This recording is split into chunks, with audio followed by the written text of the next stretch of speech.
नमस्कार विद्यार्थी मित्रांनो, स्वागत आहे तुमचं युग परिवर्तक करिअर अकॅडमीमध्ये. आपण जी पोलीस भरतीच्या विद्यार्थ्यांसाठी टेस्ट घेतोय त्याच्यामधली ही तिसरी टेस्ट आहे. आणि जे विद्यार्थी आपल्याला नवीन फ्रेश तिसऱ्या टेस्टसाठी जॉईन झालेले आहेत तर त्यांच्यासाठी ही पहिलीच टेस्ट आहे. आज या टेस्टचं विश्लेषण आपण बघणार आहे. त्याच्यामध्ये मी आज तुम्हाला GST जे प्रश्न विचारले आहेत त्याच्याविषयी तुमच्या शंका असतील तर तुम्हाला ते क्लिअर व्हाव्यात या अनुषंगाने मार्गदर्शन करत आहे. वेळ न घालवता डायरेक्टली आपल्या प्रश्नांच्याकडे बोलूया. आजच्या टेस्ट मधला जो आपला पहिला प्रश्न आहे तो प्रश्न क्रमांक 1 हा GS चा सुद्धा पहिलाच प्रश्न आहे. बघूया प्रश्न काय आहे. पांढरे सोने पिकवणारा जिल्हा अशी टिंबटिंब जिल्ह्याची ओळख आहे. प्रश्न असा विचारलाय की महाराष्ट्रामध्ये कुठला जिल्हा असा आहे ज्या जिल्ह्याची ओळख अशी आहे की तो जिल्हा पांढरे सोने पिकवणारा जिल्हा म्हणून ओळखला. ऑप्शन दिलेत वर्धा, अकोला, यवतमाळ, सोलापूर. आता बहुतेक मुलांना हे माहिती असेल की सोलापूर जे आहे या सोलापूर जिल्ह्यामध्ये ज्वारीचं उत्पादन फार मोठ्या प्रमाणामध्ये घेतलं. त्यातल्या त्यात रब्बी हंगामामध्ये जी ज्वारी पिकवत होते ह्या ज्याला आपण शाळू असं म्हणतो तर ह्या ज्वारीचं किंवा शाळूचं उत्पादन जे आहे या सोलापूर जिल्ह्यामध्ये मोठ्या प्रमाणात घेतलं जातं. त्याच्यामुळं सोलापूर जिल्ह्याला ज्वारीचं कोठार असे ओळखलं जातं. हा सोलापूर जिल्हा तुमचा ऑप्शन किंवा तुमचं उत्तर नाहीये. वरचा अजून दोन बघा, एक वर्धा जिल्हा एक अकोला जिल्हा आहे. तर याच्यामध्ये पांढरे सोनं पिकवणारं म्हणजे काय आहे तर पांढरे सोने ही संज्ञा आहे ती वापरली जाते कापसासाठी. मग आपल्याला आता इथं उत्तरमध्ये बघायचं की कापूस पिकवणारा यातला जिल्हा मोठ्या प्रमाणात कापूस पिकवणारा जिल्हा यापैकी कुठला आहे. तर या प्रश्नाचं बरोबर उत्तर येत आहे पर्याय क्रमांक 3 यवतमाळ. यवतमाळ या जिल्ह्यामध्ये कापसाचं उत्पादन खूप मोठ्या प्रमाणात घेतलं जातं. पण इथं आवर्जून लक्षात घेण्यासारखी एक गोष्ट ही आहे की कापसाचं उत्पादन जरी सगळ्यात जास्त यवतमाळ जिल्ह्यामध्ये घेतलं जात असलं तरी कापसाची सगळ्यात मोठी जी बाजारपेठ आहे ती अकोला या ठिकाणी. म्हणजे कापसाची खरेदी विक्री याचा एकूणच टर्नओव्हर जर आपण म्हटलं तर हा सगळ्यात जास्त अकोला जिल्ह्यामध्ये होतो. उत्पादन यवतमाळ जिल्ह्यामध्ये, मात्र टर्नओव्हर उलाढाल ही अकोला जिल्ह्यामध्ये जास्ती आहे. आणि वर्धा जो जिल्हा आहे त्या वर्धा जिल्ह्यामध्ये सुद्धा आर्वी नावाचे एक ठिकाण आहे. या आर्वी नावाच्या ठिकाणी सुद्धा कापसाची मोठी बाजारपेठ आहे. ती एक प्रसिद्ध ठिकाण आहे वर्धा जिल्ह्यातलं. मात्र पांढरे सोनं पिकवणारा जिल्हा असा प्रश्न विचारला त्यामुळे त्याचं उत्तर घ्यायला आहे तुम्हाला पर्याय क्रमांक 3 यवतमाळ. चला मित्रांनो, नेक्स्ट प्रश्नाकडे जाऊया. प्रश्न क्रमांक 3 GS चा दुसरा प्रश्न, एकूण प्रश्न क्रमांक 3. अखिल भारतीय राष्ट्रीय काँग्रेसचे ग्रामीण भागात भरवण्यात आलेले पहिले अधिवेशन टिंबटिंब जिल्ह्यात पार पडले. आता इथं 2-3 गोष्टी आहेत समजून घेण्यासारख्या. पहिला मुद्दा तर हा समजून घ्या, अखिल भारतीय राष्ट्रीय काँग्रेसचे ग्रामीण भागात म्हणजे काय विचारले पर्टिक्युलरली आपल्याला, ग्रामीण भागात पार पडलेलं अधिवेशन कुठलं, ग्रामीण भागात पार पडलेलं पहिलं अधिवेशन असं विचारले. एकूण मधलं पहिलं अधिवेशन विचारलेलं नाहीये, विचारलंय ग्रामीण भागात पार पडलेलं पहिलं अधिवेशन. तर आता हे जे अधिवेशन झालेलं होतं ग्रामीण भागामधलं पहिलं हे झालं होतं 1936 साली. 1936. आता हे साल जे ते महत्वाचं आहे कारण त्यावेळेस 1885 ला राष्ट्रीय काँग्रेसची स्थापना आहे. 28 डिसेंबर 1885 साली. आणि ह्या राष्ट्रीय काँग्रेसची स्थापना झाल्यानंतर 1936 ला हे जे अधिवेशन झालं हे बरोबर 50वा अधिवेशन होतं, ज्याला आपण सुवर्ण महोत्सवी अधिवेशन असं म्हणतो. तर हे 50वा अधिवेशन होतं आणि हे 50वा अधिवेशन असल्यामुळं हे ग्रामीण भागामध्ये घ्यायचं ठरलं आणि त्यासाठी निवड करण्यात आली होती फैजपूर या ठिकाणाची. हे जे अधिवेशन झालं ते कुठल्या ठिकाणी तर हे झालं फैजपूर या ठिकाणी. आणि फैजपूर जे ठिकाण आहे ते कुठल्या जिल्ह्यामध्ये येते, त्याचा जिल्हा आहे तो जळगाव. या अधिवेशनाचे अध्यक्ष होते पंडित जवाहरलाल नेहरू. आपल्याला तेच विचारलंय की ग्रामीण भागामध्ये राष्ट्रीय काँग्रेसचं पार पडलेलं पहिलं अधिवेशन तर हे झालं होतं फैजपूर या ठिकाणी 1936 साली. आणि राष्ट्रीय काँग्रेसला 50 वर्ष झाल्याच्या निमित्त हे अधिवेशन एका ग्रामीण भागामध्ये घ्यायचं ठरलं आणि त्यासाठी ज्या ठिकाणाची निवड करण्यात आली ते होतं फैजपूर. त्याचा जिल्हा आहे तो जळगाव. याचे अध्यक्ष होते पंडित जवाहरलाल नेहरू. त्यामुळे ह्या प्रश्नाचं बरोबर उत्तर येईल कोणत्या जिल्ह्यात असं विचारलंय, त्यामुळे या प्रश्नाचं बरोबर उत्तर येईल पर्याय क्रमांक 3 जळगाव. पुढचा प्रश्न बघूया. प्रश्न क्रमांक 6. कॅबिनेट मिशन योजनेनुसार घटना समितीमधील सदस्यांची संख्या टिंबटिंब इतकी निर्धारित करण्यात आली होती. ऑप्शन्स 299, 389, 284, 211. आता इथं पहिल्यांदा आपल्याला हा प्रश्न समजण्यासाठी कॅबिनेट मिशन काय होतं ते माहिती असायला पाहिजे, घटना समिती काय होती ते माहिती असायला पाहिजे. आता कॅबिनेट मिशन ही योजना होती ज्या योजनेद्वारे भारताचं संविधान निर्माण करायची संधी मिळणार होती. आणि भारताची आपल्याला स्वातंत्र्य दृष्टीच्या टप्प्यात आपल्याला आले होते, स्वातंत्र्य मिळणार ही गोष्ट आपल्याला निर्धारित झालेली होती. मात्र स्वातंत्र्य देण्याच्या अगोदर इंग्रजांचं म्हणणं असं पडलं की भारत सोडून आम्ही निघून जाऊ, पण इथलं तुम्ही प्रशासन कसं चालवणार, मग त्यासाठी तुमच्याकडे घटना असणं आवश्यक आहे. मग ह्या गोष्टीला दुजोरा देण्यात आला. त्यासाठी घटना निर्माण करण्यासाठी आपल्याला घटना समितीचे गठन करण्यात आलं. म्हणजे जे लोक भारतासाठी घटना तयार करणार होती त्याला आपण घटना समिती असं म्हणतो. आता जे बोर्डवर तुम्हाला चारही अंक दिसत आहेत, चार ऑप्शन दिसत आहेत, ते चारही ऑप्शन ह्या घटना समितीशी निगडीत आहेत. आता बोर्डवर आपल्याला जे चार ऑप्शन दिसत आहेत 299, 389, 284 आणि 211. तर ह्या प्रश्नाचं बरोबर उत्तर येते पर्याय क्रमांक 2, 389. आता बाकीचे ऑप्शन कुठं कुठं आहेत तर त्यावेळेस जर भारत कन्सिडर केला तर असा सगळा भारत त्यावेळेस आताचा आपला असा भारत आहे आणि सध्याच्या घडीला म्हटलं तर इथं या बाजूला पाकिस्तान येते. मग ह्या ज्यावेळेस हे इंग्रज भारत सोडून निघून गेले त्यावेळेस असं ठरलं की भारत आणि भारताची विभागणी केली जाईल, फाळणी केली जाईल आणि भारत आणि पाकिस्तान हे दोन स्वतंत्र राष्ट्र उद्याला येतील. ज्यावेळेस 15 ऑगस्टला आपल्याला स्वातंत्र्य मिळाले त्यावेळेस हा भाग भारतापासून बाजूला निघाला आणि हा भाग निघून गेल्यामुळे मूळच्या घटना समितीमध्ये हे सगळे इथले जे लोक आहेत तेही या घटना समितीमध्ये होते. आता बंगालचा भाग इकडला भाग आहे त्याही तिकडल्या भागातले लोक सुद्धा इथे होते त्यामुळे संख्या होती 389. पण हा भाग इकडला आणि इकडला हा बंगालचा त्याच्यात जो बांगलादेशचा भाग आहे इकडला हा भाग हा पाकिस्तानमध्ये येऊन गेला. त्याच्यामुळे ह्या भागातले आणि ह्या भागातली ही सदस्यसंख्या कमी झाली आणि हे सदस्यसंख्या 90 लोकात कमी झाली त्याच्यामुळे ही संख्या पोहोचली 299. मग 299 हा जो आकडा आहे तो कुठला आहे तर ज्यावेळेस भारताची फाळणी झाली आणि घटना समितीमध्ये एकूण किती सदस्य राहिले तर ते राहिले होते 299. त्याच्यानंतर पुढचा आकडा आहे पर्याय क्रमांक 3, 284. हा 284 आकडा कुठं आहे तर ज्यावेळेस 26 नोव्हेंबर 1949 आपली घटना तयार झाली, आपण स्वीकारली घटना स्वीकृत केली असं म्हणतो, त्याच्यावरती ज्या लोकांनी सह्या केल्या त्या लोकांनी सह्या आहेत 284. मग हा 3 नंबरचा ऑप्शन त्यासाठी येईल की 284 लोकांची सह्या आहे. आणि आता 211 जो आकडा दिसतोय हा सुद्धा तुमचा आपल्या घटनेशी निगडीत आकडा आहे. ज्यावेळेस 9 डिसेंबर 1946 रोजी घटना समितीची पहिली बैठक बोलवली होती. त्या पहिल्या बैठकीला इथं आतमध्ये जे संस्थानिक होते ह्या संस्थानिकांनी ह्या घटना समितीमध्ये भाग घेतला नाही. त्यामुळे प्रत्येक सदस्य ह्या बैठकीला हजर होते त्यांची संख्या होती 211. मात्र प्रश्न आपल्याला विचारला आहे की घटना समितीमधील सदस्यांची संख्या पुढच्या घटना समितीमधील सदस्यांची संख्या किती होईल त्याचं उत्तर येईल पर्याय क्रमांक 2, 391. पुढचा प्रश्न बघूया मित्रांनो. प्रश्न क्रमांक 7. मानवी डोळा एका वेळी किती मेगापिक्सल कॅमेऱ्याप्रमाणे क्षेत्र पाहू शकतो? मानवी डोळा एका वेळी किती मेगापिक्सल कॅमेऱ्याप्रमाणे क्षेत्र पाहू शकतो? आता मानवी डोळा आणि फोन यांची जर तुलना करायची म्हटलं तर अशी तुलना साधारणपणे बऱ्याच शास्त्रज्ञांनी वैज्ञानिकांनी वगैरे केलेली आहे. आता मानवी डोळ्यावरती बऱ्याच परीक्षांना प्रश्न विचारले जातात त्याच्यामुळे हे थोडं माहिती असू द्या की मानवी डोळा जो आहे त्याचा व्यास जर आपण बघितलं तर हा डोळ्याचा व्यास असतो 2.4 सेंटीमीटर. काही काही परीक्षेला तोही प्रश्न येऊन गेलेला आहे की मानवी डोळा जो आहे त्याचा व्यास 2.4 सेंटीमीटर असतो आणि ह्या मानवी डोळ्याचं जर लेन्सेस मध्ये जर बघायचं म्हटलं म्हणजे अंतर्वक्र आणि बहिर्वक्र याच्यामध्ये जर बघायचं म्हटलं तर मानवी डोळा हा बहिर्वक्र आरशाप्रमाणे इमेज कॅप्चर करायचं काम करत असतो.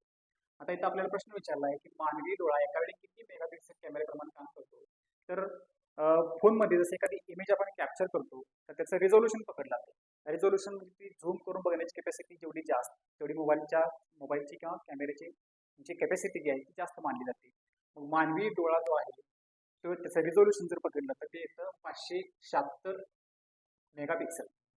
मग त्यामुळे ह्या प्रश्नाचं बरोबर उत्तर येतं पर्याय क्रमांक 3, 576 मेगापिक्सल. मानवी डोळा साधारणतः 576 मेगापिक्सलच्या 576 मेगापिक्सल आहे त्याप्रमाणे काम करू शकतो आणि त्याप्रमाणे तुम्हाला जी इमेज आहे ती झूम करून दाखवू शकतो. नेक्स्ट क्वेश्चन बघूया. प्रश्न क्रमांक 10. जिल्हा परिषद अध्यक्ष आपल्या पदाचा राजीनामा टिंब यांना देतात. जिल्हा परिषदेचे अध्यक्ष आपल्या पदाचा राजीनामा कोणाकडे देतात असा प्रश्न विचारला. ऑप्शन: जिल्हा परिषद उपाध्यक्ष, जिल्हाधिकारी, मुख्य कार्यकारी अधिकारी आणि शेवटचा आहे विभागीय आयुक्त. आता पहिला तर ही माहिती असणं पाहिजे आपल्याला की ह्या जिल्हा परिषद जी आहे ती स्थानिक स्वराज्य संस्थांचं ज्याला आपण स्थानिक स्वराज्य संस्था असं म्हणतो.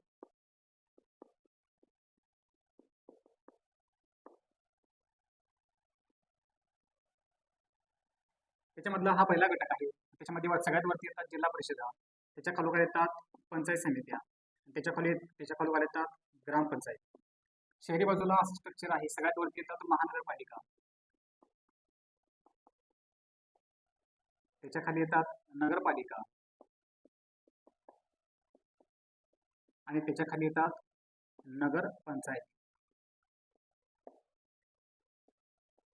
जसं गावामध्ये ग्रामपंचायत तसं शहरी भागामध्ये नगरपंचायत. जसं गावामध्ये पंचायत समित्या तालुक्याच्या ठिकाणी, गटाच्या ठिकाणी, तसं इथं मधला स्तर नगरपालिका, सगळ्यात वरचा स्तर शहरी भागामध्ये महानगरपालिका आणि ग्रामीण भागामध्ये मध्ये म्हटलं तर जिल्हा परिषद आहे. मग हे जे जिल्हा परिषद आहे त्या जिल्हा परिषदेचा प्रमुख प्रशासकीय अधिकारी म्हणून जो व्यक्ती काम करतो त्याचं जे पद आहे त्याला म्हटलं तर मुख्य कार्यकारी अधिकारी, त्याला इंग्लिशमध्ये म्हटलं तर सीयू, चीफ एक्झिक्युटिव्ह ऑफिसर. हा मुख्य कार्यकारी अधिकारी जो आहे तो जिल्हा परिषदेचा प्रशासकीय प्रमुख असतो. जिल्हाधिकाऱ्यांचा संबंध येणार नाही, कारण जिल्हाधिकारी हा संपूर्ण जिल्ह्याचाच प्रमुख प्रशासकीय किंवा प्रमुख महसुली अधिकारी म्हणून काम करत असतो. त्याच्यामुळे तेही उत्तर येणार नाही, हेही या प्रश्नाचं उत्तर नाही. आता इथं राष्ट्रपती आपल्या पदाचा राजीनामा उपराष्ट्रपती देतात, उपराष्ट्रपती राष्ट्रपती देतात, ती तरतूद तुम्हाला इथे लागू करून चालणार नाही. जिल्हा परिषदेचे सदस्य आणि उपाध्यक्ष आपला राजीनामा जे आहे जिल्हा परिषदेच्या अध्यक्षात देतात. मात्र जिल्हा परिषदेचा अध्यक्ष जो आहे तो आपला राजीनामा देत असतो विभागीय आयुक्त. मग हे विभागीय आयुक्त म्हणजे कोण असतात तर 5-6 जिल्हे त्यांच्या नियंत्रणाखाली असतात. त्या 5-7 जिल्ह्यांचा प्रमुख प्रशासकीय अधिकारी म्हणून हे विभागीय आयुक्त काम करत असतात. आणि हा जिल्हा परिषदेचा अध्यक्ष जो आहे त्याला आपल्या पदाचा राजीनामा जो आहे तो विभागीय आयुक्त यांनाच द्यावा लागतो. त्यामुळे ह्या प्रश्नाचं बरोबर उत्तर येईल पर्याय क्रमांक 4. चला पुढच्या प्रश्नाकडे वळूया. प्रश्न क्रमांक 11. भारतीय अर्थशास्त्राचे जनक प्रश्न विचारलाय. भारतीय अर्थशास्त्राचे जनक असे कोणाला म्हणतात? त्याच्यामध्ये भारतीय अर्थशास्त्राचे हा शब्द महत्वाचा आहे. का महत्वाचा आहे बघा, त्याचं कारण हे आहे की अर्थशास्त्राचे जनक असं जर प्रश्न विचारला तर ते एका वेगळ्या व्यक्तीला म्हटलं जातं. त्यांचं नाव आहे ॲडम स्मिथ.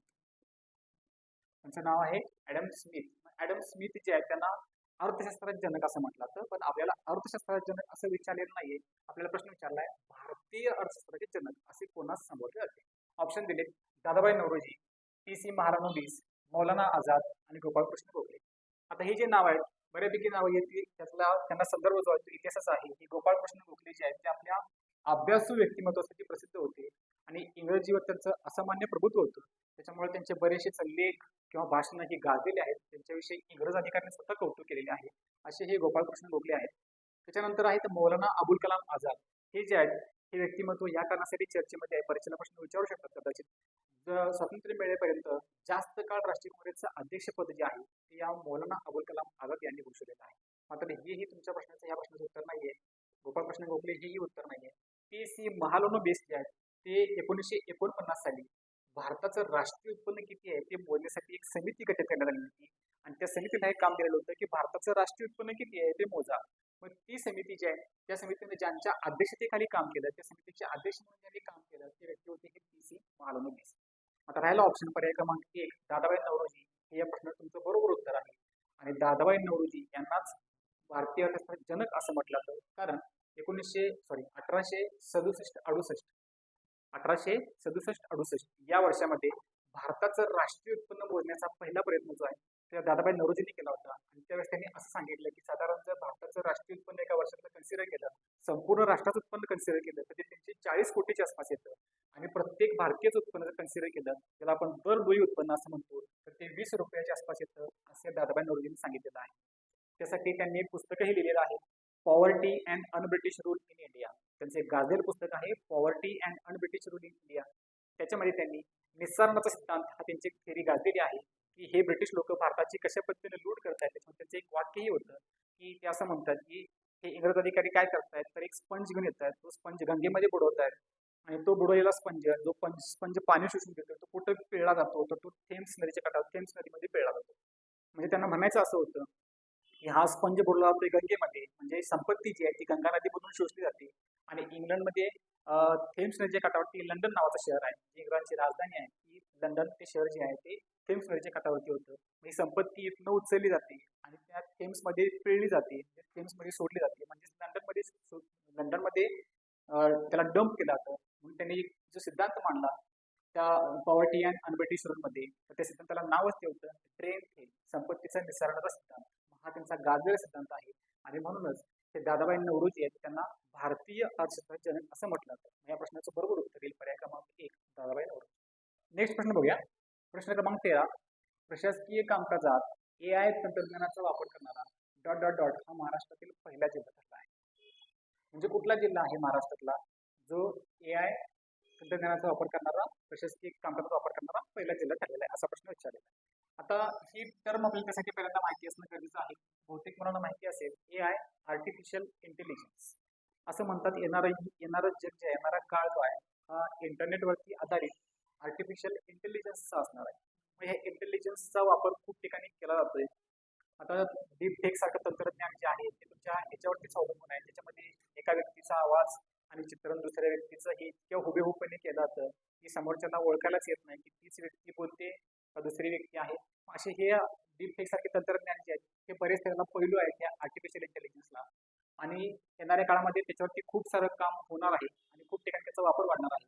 आणि याची सुरुवात जी आहे ती महाराष्ट्रातून झालेली आहे की आपल्या जिल्ह्याचं शासन प्रशासन सोयीचं व्हावं, लोकांना दर्जेदार आणि कमी वेळामध्ये जास्तीत जास्त चांगल्या प्रकारच्या सोयी सुविधा मिळाव्यात, लोकांची कामं पारदर्शीपणाने अधिक चांगल्या पद्धतीने व्हावीत, यासाठी प्रशासकीय कामकाजामध्ये या आर्टिफिशियल इंटेलिजन्सचा वापर करणारा पहिला जिल्हा जर महाराष्ट्रातला कुठला ठरला असेल तर तो जिल्हा आहे सिंधुदुर्ग. त्यामुळे ह्या प्रश्नाचं बरोबर उत्तर येणार पर्याय क्रमांक 2 सिंधुदुर्ग. पुढचा प्रश्न बघूया. प्रश्न क्रमांक 16 जोड्या जुळा. प्रश्न क्रमांक 16 आपल्याला विचारलेला आहे जोड्या जुळावरती. जोड्या आहेत, एका बाजूला दिले आपल्याला संरक्षण साहित्य निर्मिती करणारे कारखाने आणि दुसऱ्या बाजूला विचारले तुमचा जिल्हा कोणता आहे. बघूया. त्याच्यामध्ये अ दिले अंबरनाथ, ब खडकी, क अंबाझरी आणि ल ओझर. त्यांचे जिल्हे दिले नाशिक, नागपूर, ठाणे, पुणे. आता हे अंबरनाथ जे ठिकाण आहे अंबरनाथ या ठिकाणी संरक्षण साहित्य निर्मितीचा कारखाना सुद्धा आहे आणि त्याच ठिकाणी महाराष्ट्रातल्या आगपेट्या ज्याला आपण काडीपेट्या असं म्हणतो त्याही तयार करण्याचा मोठे कारखाने जे आहेत ते अंबरनाथ या ठिकाणी आहेत. मग त्याचा जिल्हा येतो अंबरनाथ, ठाणे. दुसरं बघा, पुढचं जिल्हा आहे खडकी. आता हे खडकी जे आहे ते खडकी देहू हे ज्या ठिकाणी येते तो जिल्हा आहे पुणे. खडकी देहू रोड पुणे या ठिकाणी येतं. पुढचं आहे अंबाझरी. अंबाझरी जे आहे ते येतं नागपूर या ठिकाणी. आणि पुढचं आहे ओझर. आता हे समजून घ्या की हे ओझर जे आहे ते 2 ठिकाणी आहे. हे एक ओझर आहे ते पुणे जिल्ह्यामध्ये आहे. आता ह्या ठिकाणी विघ्नेश्वर जे महाराष्ट्रामध्ये ज्याला आपण अष्टविनायक असं म्हणतो, हे अष्टविनायकांच्या पैकी 8 गणपती जे आहेत अष्टविनायकांच्या 8 गणपतीपैकी 5 गणपती जे आहेत ते तब्बल 5 गणपती पुणे जिल्ह्यामध्ये आहेत. तर त्याच्यापैकी हे एक येतं विघ्नेश्वर. तर हे विघ्नेश्वर जे आहे विघ्नेश्वर गणपती जो आहे तो या ओझर या ठिकाणी आहे आणि ते येतं पुणे जिल्ह्यामध्ये. मात्र आता जे आपल्याला संरक्षण साहित्य निर्मितीच्या अनुषंगाने विचारलेलं ओझर जे आहे ते ओझर हे तुमचं नाशिक जिल्ह्यामध्ये. मग आता अंबरनाथला ठाणे, खडकीला देहू रोड पुणे, अंबाझरीला नागपूर आणि शेवटचं राहिलं ओझर. ओझरचा संरक्षण साहित्य निर्मितीचा कारखाना तो नाशिक या ठिकाणी. मग ह्या सगळ्या जोड्या ज्या ठिकाणी बरोबर जुळत आहेत तो आपला आहे पर्याय क्रमांक 3. म्हणून ह्या प्रश्नाचं बरोबर उत्तर येतं पर्याय क्रमांक 3. नेक्स्ट प्रश्न बघूया मित्रांनो. प्रश्न क्रमांक 20. पोलीस दलातील कोणत्या दर्जाच्या अधिकाऱ्यापासून मपोऐवजी मपोसे मपोसे श्रेणीस प्रारंभ होतो? ऑप्शन्स: पोलीस उपनिरीक्षक, पोलीस निरीक्षक, सहाय्यक पोलीस निरीक्षक, पोलीस उपाधीक्षक. मागं एक प्रश्न आपण याच्यावरती ऑलरेडी विचारलेला आहे. त्यावेळेस आपण डिस्कस केलं होतं की ही हायरार्की पोलीस खात्यामध्ये कशा प्रकारची आहे. तर सगळ्यात खालचं जे पद असतं त्याला आपण पोलीस कॉन्स्टेबल असं म्हणतो किंवा पीसी असं म्हणतो. त्याच्यावरती जे पद असतं त्याला आपण पोलीस नाईक किंवा पीएन असं म्हणतो.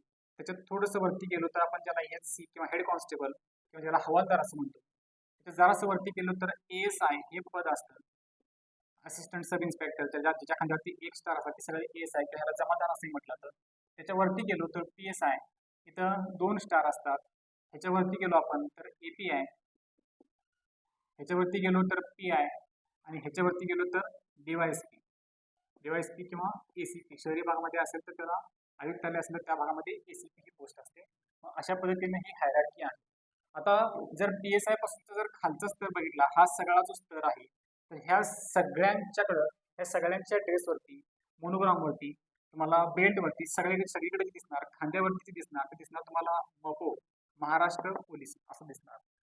आणि पीएसआय पासून वरती गेला तुम्ही एपीआय जे आपण ज्याला सहाय्यक पोलीस निरीक्षक असं म्हणतो, ती जर तुम्हाला त्या पदावरती बढती मिळाली तर इथून पुढचा जो सगळा वर्ग आहे अगदी IPS पर्यंत, भापोसे पर्यंत सगळा जो वर्ग आहे, सगळा जो अधिकाऱ्यांचा दर्जा आहे तर त्याच्यामध्ये त्यांच्या खांद्यावरती, त्यांच्या बेल्टवरती, त्यांच्या मोनोग्रामवरती सगळ्या ठिकाणी जे आहे ते हे येतं मपोसे, महाराष्ट्र पोलीस सेवा. महाराष्ट्र पोलीस सेवेमध्ये जो सगळ्यात खालच्या दर्जाचा अधिकारी आहे जिथून हे मपोसे सेवा चालू होते तो आहे आपला एपीआय, असिस्टंट पोलीस इन्स्पेक्टर. त्याला मराठीमध्ये म्हटलं तर सहाय्यक पोलीस निरीक्षक. त्यामुळे ह्या प्रश्नाचं बरोबर उत्तर येईल पर्याय क्रमांक 3 सहाय्यक पोलीस निरीक्षक. पुढच्या प्रश्नावर जाऊया. विज्ञानचा प्रश्न आहे. पाठ्यपुस्तकं किंवा क्रमीच्या पुस्तकावरती आधारित प्रश्न आहे. प्रश्न क्रमांक 21. खेकडा, विंचू, गोम, कोळी, झुरळ हे प्राणी कोणत्या संघात आढळतात?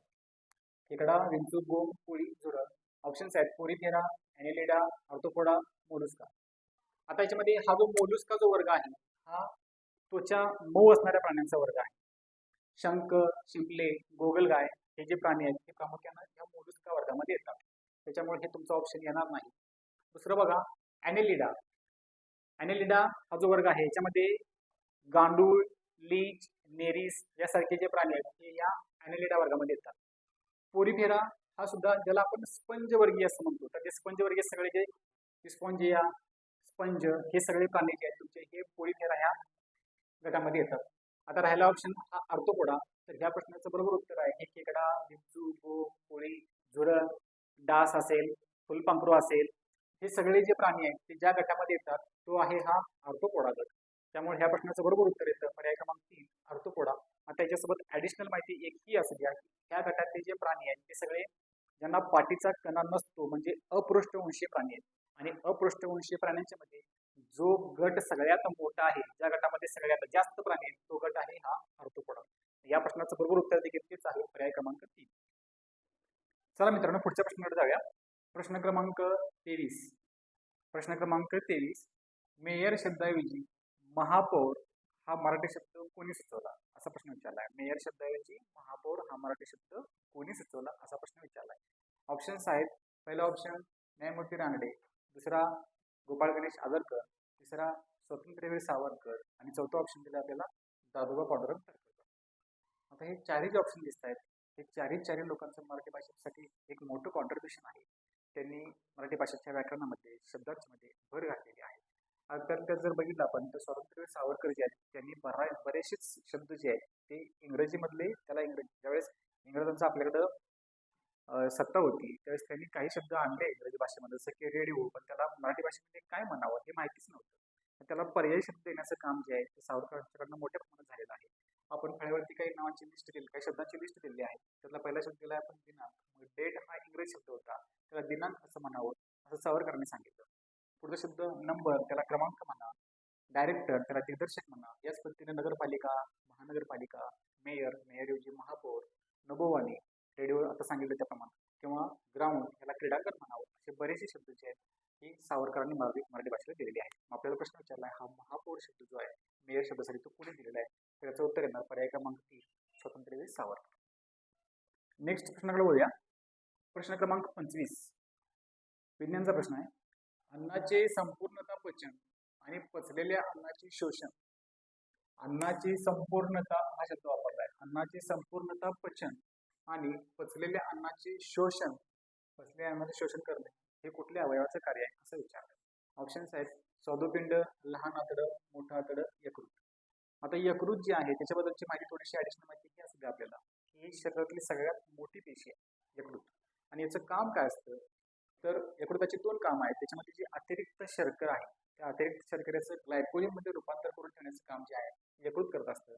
तसंच अमोनिया जे शरीरामध्ये त्याचं युरियामध्ये रूपांतर करण्याचं काम सुद्धा यकृत करत असतं. हे यकृताचं प्रामुख्यानं काम आहे. मोठं आतडं जास्तीचं काम हे असतं की जे शरीरामध्ये अन्नरूपानं आपण घटक घेतलेले आहेत त्याच्यामधनं पाणी शोषून घेणं आणि राहिलेला जो शरीरामध्ये राहिलेला जो भाग आहे विस्तारित करण्यासाठी तो शरीराच्या पुढच्या भागाकडे पास करणं हे मोठ्या आतड्याचं काम असतं. पहिले जे आहे स्वादुपिंड, तर ह्याचं काम हे असतं शरीरामध्ये तुमची साखरेची लेवल जी आहे ती मेंटेन करून ठेवणं. शुगर ज्याला आपण इंग्लिशमध्ये इन्सुलिन असं म्हणतो, तर ते इन्सुलिन सिक्रेट करणं त्याच्या माध्यमातून शरीरामध्ये साखरेची लेवल नियंत्रित करण्याचं काम हे स्वादुपिंड करत असतं.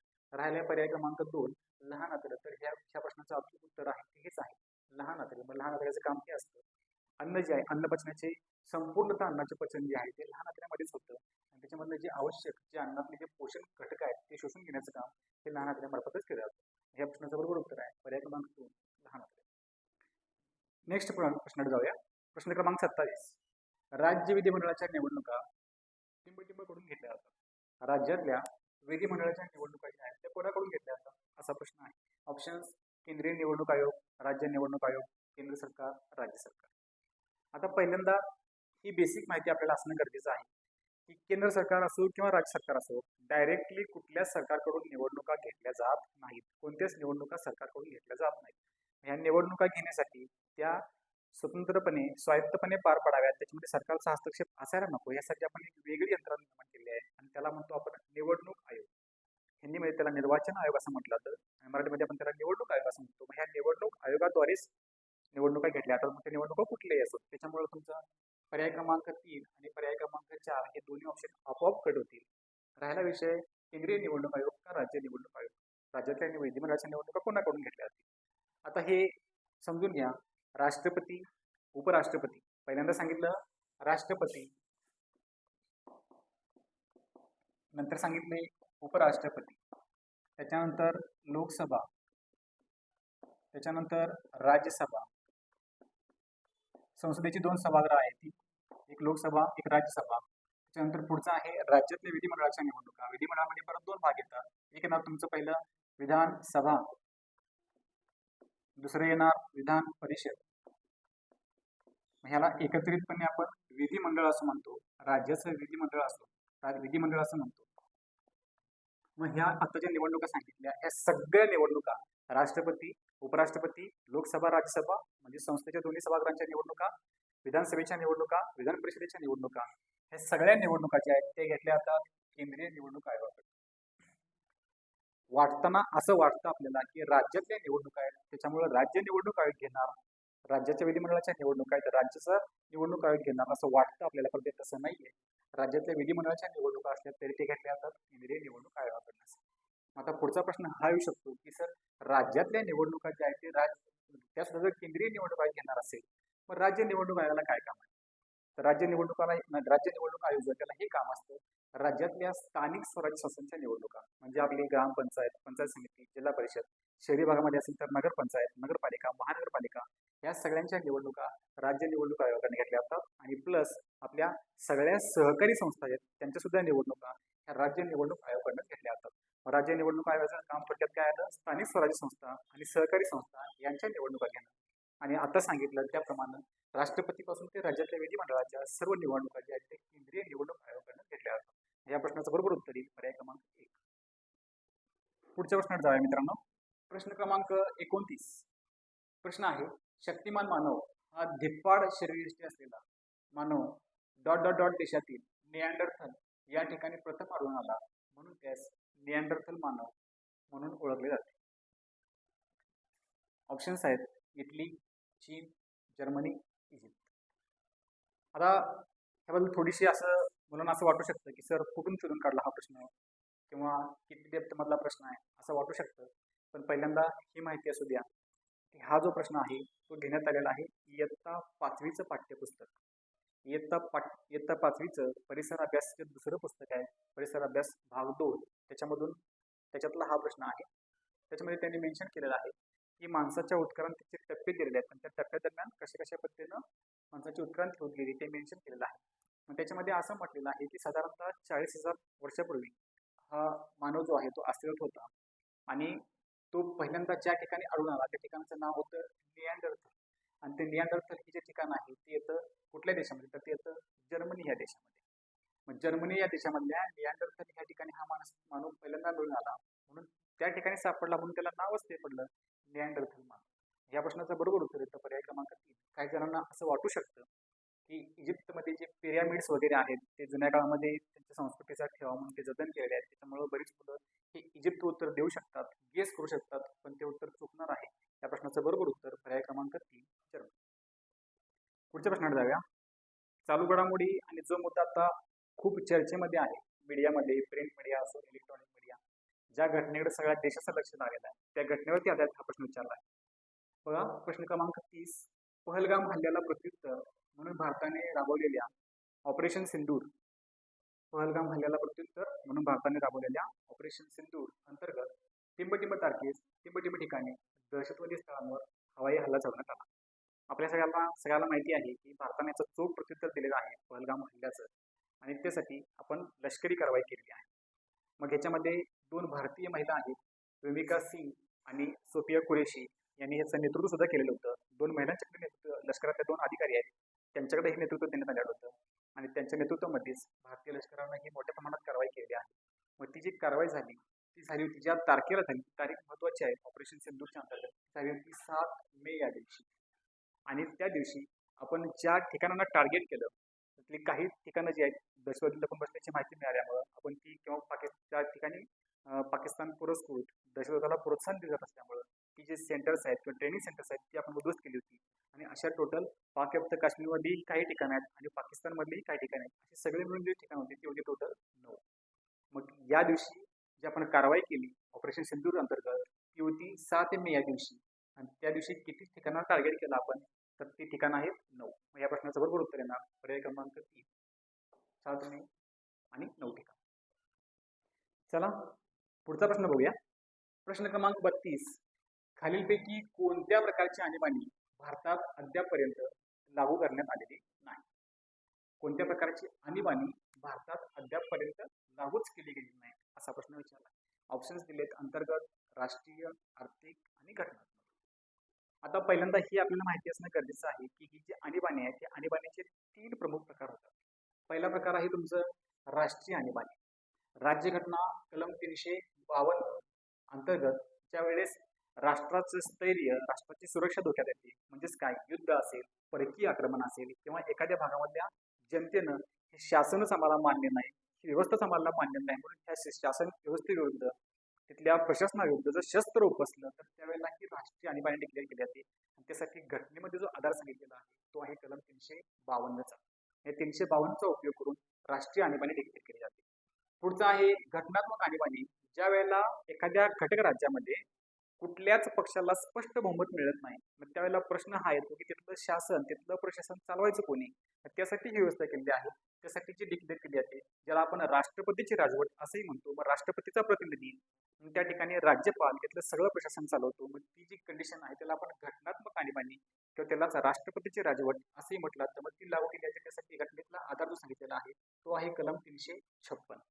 आणि शेवटचं आहे ज्या वेळेला भारताचं आर्थिक स्थैर्य धोक्यात आलेलं आहे असं वाटेल मग त्यावेळेला ही तिसऱ्या प्रकारची आर्थिक आणीबाणी जी आहे ती डिक्लेअर केली जाते. जर आर्थिक आणीबाणी डिक्लेअर केली असेल तर त्यावेळेला देशासमोर संकट मोठं आहे, त्यामुळे देशातले जे उच्च पदस्थ लोक आहेत, उच्च न्यायालयाचे न्यायाधीश, सर्वोच्च न्यायालयाचे न्यायाधीश यांच्यासह महान्यायवादी वगैरे असे जे मोठ्या मोठ्या पदावरती काम करणारे लोक आहेत त्यांच्या सगळ्यांच्या वेतनामध्ये काही प्रमाणामध्ये कपात करण्याचा अधिकार सरकारला ह्या आर्थिक बाणीच्या कंडिशनमध्ये मिळू शकतो देशाचं आर्थिक स्थैर्य सुधारण्यासाठी. मग ही जी तिसरी प्रकारची आणीबाणी आहे त्याला म्हटलं तर आर्थिक आणीबाणी. यासाठी राज्यघटनेमध्ये जो आधार सांगितलेला आहे तो आहे कलम 360. अशा 3 आणीबाणी आहेत: राष्ट्रीय आणीबाणी, आर्थिक आणीबाणी आणि घटनात्मक आणीबाणी. आता ह्या राष्ट्रीय आणीबाणीचे परत 2 प्रकार होतात, एक अंतर्गत आणि दुसरं बाह्य. ज्या वेळेला बाहेरच्या देशांना वगैरे आक्रमण केलेलं असतं आणि त्यासाठी जी राष्ट्रीय आणीबाणी लावली आहे त्याला बाह्य आणीबाणी असं म्हटलं जातं. आणि ज्या वेळेला देशातल्याच एखाद्या भागाचं सुरक्षा, एखाद्या भागाची सुरक्षा, एखाद्या भागाचं स्थैर्य धोक्यात आलं असेल तर त्यासाठी सशस्त्र उठाव वगैरे केला असेल लोकांनी तर त्यासाठी जी आणीबाणी लावली असते त्याला म्हटलं जातं अंतर्गत आणीबाणी. मग आतापर्यंत जर राष्ट्रीय आणीबाणी कन्सिडर केली तर आपण ही 3 वेळा लावलेली आहे. पहिल्यांदा लावली गेली 1962. 1962 चीन बरोबरचं युद्ध त्यावेळेला ही पहिल्यांदा लावली गेली. दुसऱ्यांदा लावली गेली 1965. 1965ला पाकिस्तान सोबतचं युद्ध त्यावेळेस लावली गेली. आणि तिसऱ्यांदा जी लावली गेली होती ती लावली गेली होती 1975ला. मग ह्या वेळेला जे कारण दिलं गेलं होतं ते हेच होतं, अंतर्गत अशांतता. म्हणजे काही भागात, भारताच्या काही भागामध्ये शांतता प्रस्थापित होत नाही हे कारण दिलं होतं. आणि इंदिरा गांधींनी त्यावेळेस ही आणीबाणी लावली होती आणि ती भारतातली सगळ्यात वादग्रस्त आणीबाणी ठरली 1975ची. ह्या 2 वेळेला कारण जे आहे ते रिसेंट होतं. युद्ध हे कारण होतं, त्याच्यामुळे त्याच्यावरती फार मोठ्या प्रमाणात आक्षेप घेतला गेला नाही. मात्र या आणीबाणीवरती मोठ्या प्रमाणात आक्षेप घेतला गेला होता. आता प्रश्न राहिला की ही आणीबाणी जी आहे ती लागू केली गेलेली आहे. अंतर्गत आणीबाणी 1975ला लागू केली गेली, देशाचं अंतर्गत स्थैर्य धोक्यात आलंय म्हणून. राष्ट्रीय आणीबाणी तर ही लावलेलीच आहे, 65ला 75ला लावली गेलेली आहे. घटनात्मक आणीबाणी ही बऱ्याच राज्यामध्ये बऱ्याच वेळा लावली गेलेली आहे. महाराष्ट्रामध्ये सुद्धा ही घटनात्मक आणीबाणी लावली गेलेली आहे. राहिला प्रश्न कुठल्या प्रकारची आणीबाणी लावली गेली नाही आहे, या प्रश्नाचं बरोबर उत्तर आहे आर्थिक आणीबाणी. ही अद्यापपर्यंत भारतात एकदाही लावण्यात आलेली नाही. त्यामुळे या प्रश्नाचं बरोबर उत्तर आहे पर्याय क्रमांक 3. चला पुढचा प्रश्न बघूया. प्रश्न क्रमांक 34. कोणत्या राज्याने आपल्या राज्याच्या अर्थसंकल्पात रुपयाचं चिन्ह हटवून, रुपयाचं मूळचं चिन्ह होतं ते चिन्ह हटवलंय आणि त्याऐवजी काय केलंय, स्वतःचं चिन्ह वापरण्याचा निर्णय घेतलेला आहे. मग ते कुठलं राज्य आहे असा प्रश्न विचारला. आता बेस हा समजून घ्या. त्याच्या पाठीमागे थोडीशी जी कारणं आहेत, ती कारणं भाषेला असणारा विरोध ही आहेत. आता जे राज्याने हा निर्णय घेतला आहे, ते राज्य आहे तमिळनाडू. एम के स्टॅलिन हे तमिळनाडूचे मुख्यमंत्री आहेत आणि त्यांच्या मार्गदर्शनाखालच्या सरकारनं हा निर्णय घेतलेला आहे की आम्ही रुपयाचं जे चिन्ह आहे ते नाही वापरणार आमच्या बजेटमध्ये. त्याच्याऐवजी आमचं जे स्थानिक चिन्ह आहे, काहीसं अशा प्रकारचं सिंबॉल असणार ते चिन्ह आहे, त्याला ते रुबई असं म्हणतात आणि ते चिन्ह वापरण्यास त्यांनी निर्णय घेतलेला आहे. आता प्रश्न हा येतो की असा निर्णय त्यांनी का घेतला, तर त्याच्या पाठीमागे थोडंसं वाद हा आहे की खालची जी राज्य आहेत भारतातली, साऊथची जी राज्य आहेत ती राज्य वर्सेस जे वरचे नॉर्थची राज्य आहेत, तो असं काहीसं वादाचं स्वरूप आहे. आता वाद का पेटलाय, तर हे खालचे जे लोक आहेत साऊथचे, त्या लोकांचं असं म्हणणं आहे की उत्तर भारतीय जे लोक आहेत, वरच्या भागामध्ये राहणारे जे लोक आहेत, ते प्रामुख्याने सगळे जे आहेत ते आर्य लोक आहेत. म्हणजे ते मध्य पूर्वेमधनं भारतात आलेले आहेत आणि खालचा जो भाग आहे भारताचा, हा खालच्या भागामध्ये राहणारे जे लोक आहेत, विशेषतः द्रविडियन लोक ज्यांना म्हणतो आपण, ते द्रविडियन लोक जे आहेत, द्रविडियन भाषेचे द्रविडियन लोक ज्याला म्हणतो आपण, ते इथले मूळचे लोक आहेत. मग हे असं म्हणतात की हे आर्य बाहेरून बाहेरून भारतामध्ये आले आणि त्यांनी हा सगळा भारत कॅप्चर केला आणि त्याच्यामुळं त्यांची लोकसंख्या जास्त असल्यामुळे ते आमच्या भाषेवरती अतिक्रमण करत आहेत आणि हिंदी ही आम्हाला राष्ट्रभाषा म्हणून मान्य नाहीये, हा त्यांचा आक्षेप आहे. आणि त्याच्यामुळे ह्या सगळ्याला विरोध म्हणून त्यांनी काय केलं, आता जो रुपयाचं चिन्ह आहे त्या रुपयामध्ये हे जे कॉम्बिनेशन आहे ते दोन भाषांचं कॉम्बिनेशन आहे. रुपयाचं चिन्ह म्हणजे डी उदय कुमार यांनी हे चिन्ह तयार केलेलं आहे आणि त्याच्यामध्ये आपल्याला दिसेल की हे एक तर देवनागरी आणि प्लस इंग्लिश मधलं आर आणि देवनागरी मधलं रुपयातलं र, हे दोन्हीचं कॉम्बिनेशन करून हे चिन्ह तयार झालेलं आहे. मग डी उदय कुमार यांचा जो ह्याने जे चिन्ह तयार केलेलं आहे त्याच्यामध्ये देवनागरी भाषेचा वापर केलेला आहे आणि देवनागरी ही बाहेरून आलेल्या आर्यांची भाषा आहे. त्या भाषेला विरोध म्हणून त्यांनी असा निर्णय घेतला की आम्हाला हे चिन्ह नको आहे, त्याच्याऐवजी हे जे चिन्ह आहे ते आमच्या अर्थसंकल्पामध्ये आम्ही वापरत आहे. आता ह्याच्यावरनं पुढच्या काळामध्ये वाद निर्माण होण्याची शक्यता आहे का, कारण करन्सी नोटा छापणं हा केंद्राकडचा विषय आहे. त्याच्यावरती कायदा करायचा अधिकार केंद्र सरकारला आहे, त्याच्यावरती कायदा करायचा अधिकार राज्यांना नाही. महाराष्ट्र सरकार, कर्नाटक सरकार, गुजरात सरकार आपल्या स्वतःच्या नोटा छापू शकत नाही, तो अधिकार फक्त केंद्राला आहे. मग केंद्राला अधिकार असताना सुद्धा एखाद्या राज्य असं कसं करू शकतं, ह्याच्यावरनं पुढच्या काळामध्ये भविष्यामध्ये वाद निर्माण होण्याची शक्यता आहे. त्यामुळे हा प्रश्न चर्चेमध्ये राहणार आहे, आपल्याला माहिती असावं. या प्रश्नाचं बरोबर उत्तर पर्याय क्रमांक 4 तमिळनाडू. पुढचा प्रश्न बघूया. प्रश्न क्रमांक 37. 2025 मध्ये स्थापनेस 75 वर्ष पूर्ण होत असलेल्या जागतिक हवामानशास्त्र संघटना, ज्याला आपण इंग्लिशमध्ये वर्ल्ड मेट्रोलॉजिकल ऑर्गनायझेशन असं म्हणतो, त्या वर्ल्ड मेट्रोलॉजिकल ऑर्गनायझेशनचं मुख्यालय कुठं आहे असा प्रश्न विचार. आता ह्याचा जो अँगल आहे तो दोन अँगल आहेत. पर्यावरण हा नेहमी चर्चेमध्ये असणारा विषय आहे, त्या अनुषंगाने आपल्याला प्रश्न विचारला जाऊ शकतो आणि त्यात बघण्यासारखी गोष्ट ही आहे की एकूण 2025 साली ह्या संस्थेला स्थापनेला किती वर्ष पूर्ण होत आहे, 75. मग बऱ्याच वेळेला 50 वर्ष, 25 वर्ष, 75 वर्ष ज्या संस्थांना पूर्ण होत आहेत तर त्याच्यावरती आधारित प्रश्न विचारण्याचा कल आजपर्यंत MPSCचा किंवा पोलीस भरतीचा जास्त राहिलेला आहे. त्या अनुषंगाने ह्या गोष्टीला थोडंसं जास्त महत्त्व मिळते. माहिती असावं आपल्याला, तर वर्ल्ड मेट्रोलॉजिकल ऑर्गनायझेशन जे आहे त्याचं मुख्यालय जे आहे ते आहे स्वित्झर्लंड या शहरामध्ये. स्वित्झर्लंड देशामध्ये जिनेवा नावाचं शहर आहे, ते जिनेवा शहरामध्ये स्वित्झर्लंड देशामध्ये याचं मुख्यालय आहे. आता बाकी 3 जे ऑप्शन दिसतात आपल्याला, वॉशिंग्टन, द हेग आणि न्यूयॉर्क, याही ठिकाणी जगातल्या ज्या महत्त्वाच्या आंतरराष्ट्रीय संस्था आहेत त्यांची मुख्यालय आहेत. जसं की वॉशिंग्टन म्हटलं किंवा ज्याला आपण वॉशिंग्टन DC असं म्हणतो, डिस्ट्रिक्ट ऑफ कोलंबिया, तर ह्या ठिकाणी वर्ल्ड बँक आणि IMF, ज्याला आपण जागतिक बँक आणि इंटरनॅशनल मॉनिटरी फंड किंवा जागतिक नाणेनिधी असं म्हणतो, ह्या दोन्हीची मुख्यालय जी आहेत ती आहेत वॉशिंग्टन DC, अमेरिका या ठिकाणी. जिनेवाचा आता ऑलरेडी आपण बघितलेला आहे. द हेग जे आहे या ठिकाणी आहे आपलं आंतरराष्ट्रीय न्यायालय. मग द हेग जे शहर आहे त्या ठिकाणी आंतरराष्ट्रीय न्यायालय आपलं, त्याचं मुख्यालय द हेग या शहरामध्ये आहे. आणि राहिलं शेवटचं न्यूयॉर्कमध्ये काय आहे, तर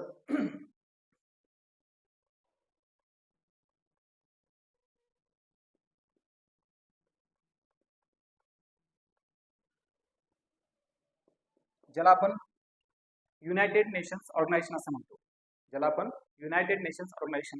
युनो असं म्हणतो, त्या युनोचं मुख्यालय जे आहे ते परत कुठं आहे तर न्यूयॉर्क या ठिकाणी आहे. आपल्याला प्रश्न विचारलाय वर्ल्ड मेट्रोपॉलिटन ऑर्गनायझेशन, तर याचं उत्तर येतं पर्याय क्रमांक 2 जिनेवा, स्वित्झर्लंड. पुढच्या प्रश्नाकडे वळूया. सायन्सचा प्रश्न आहे.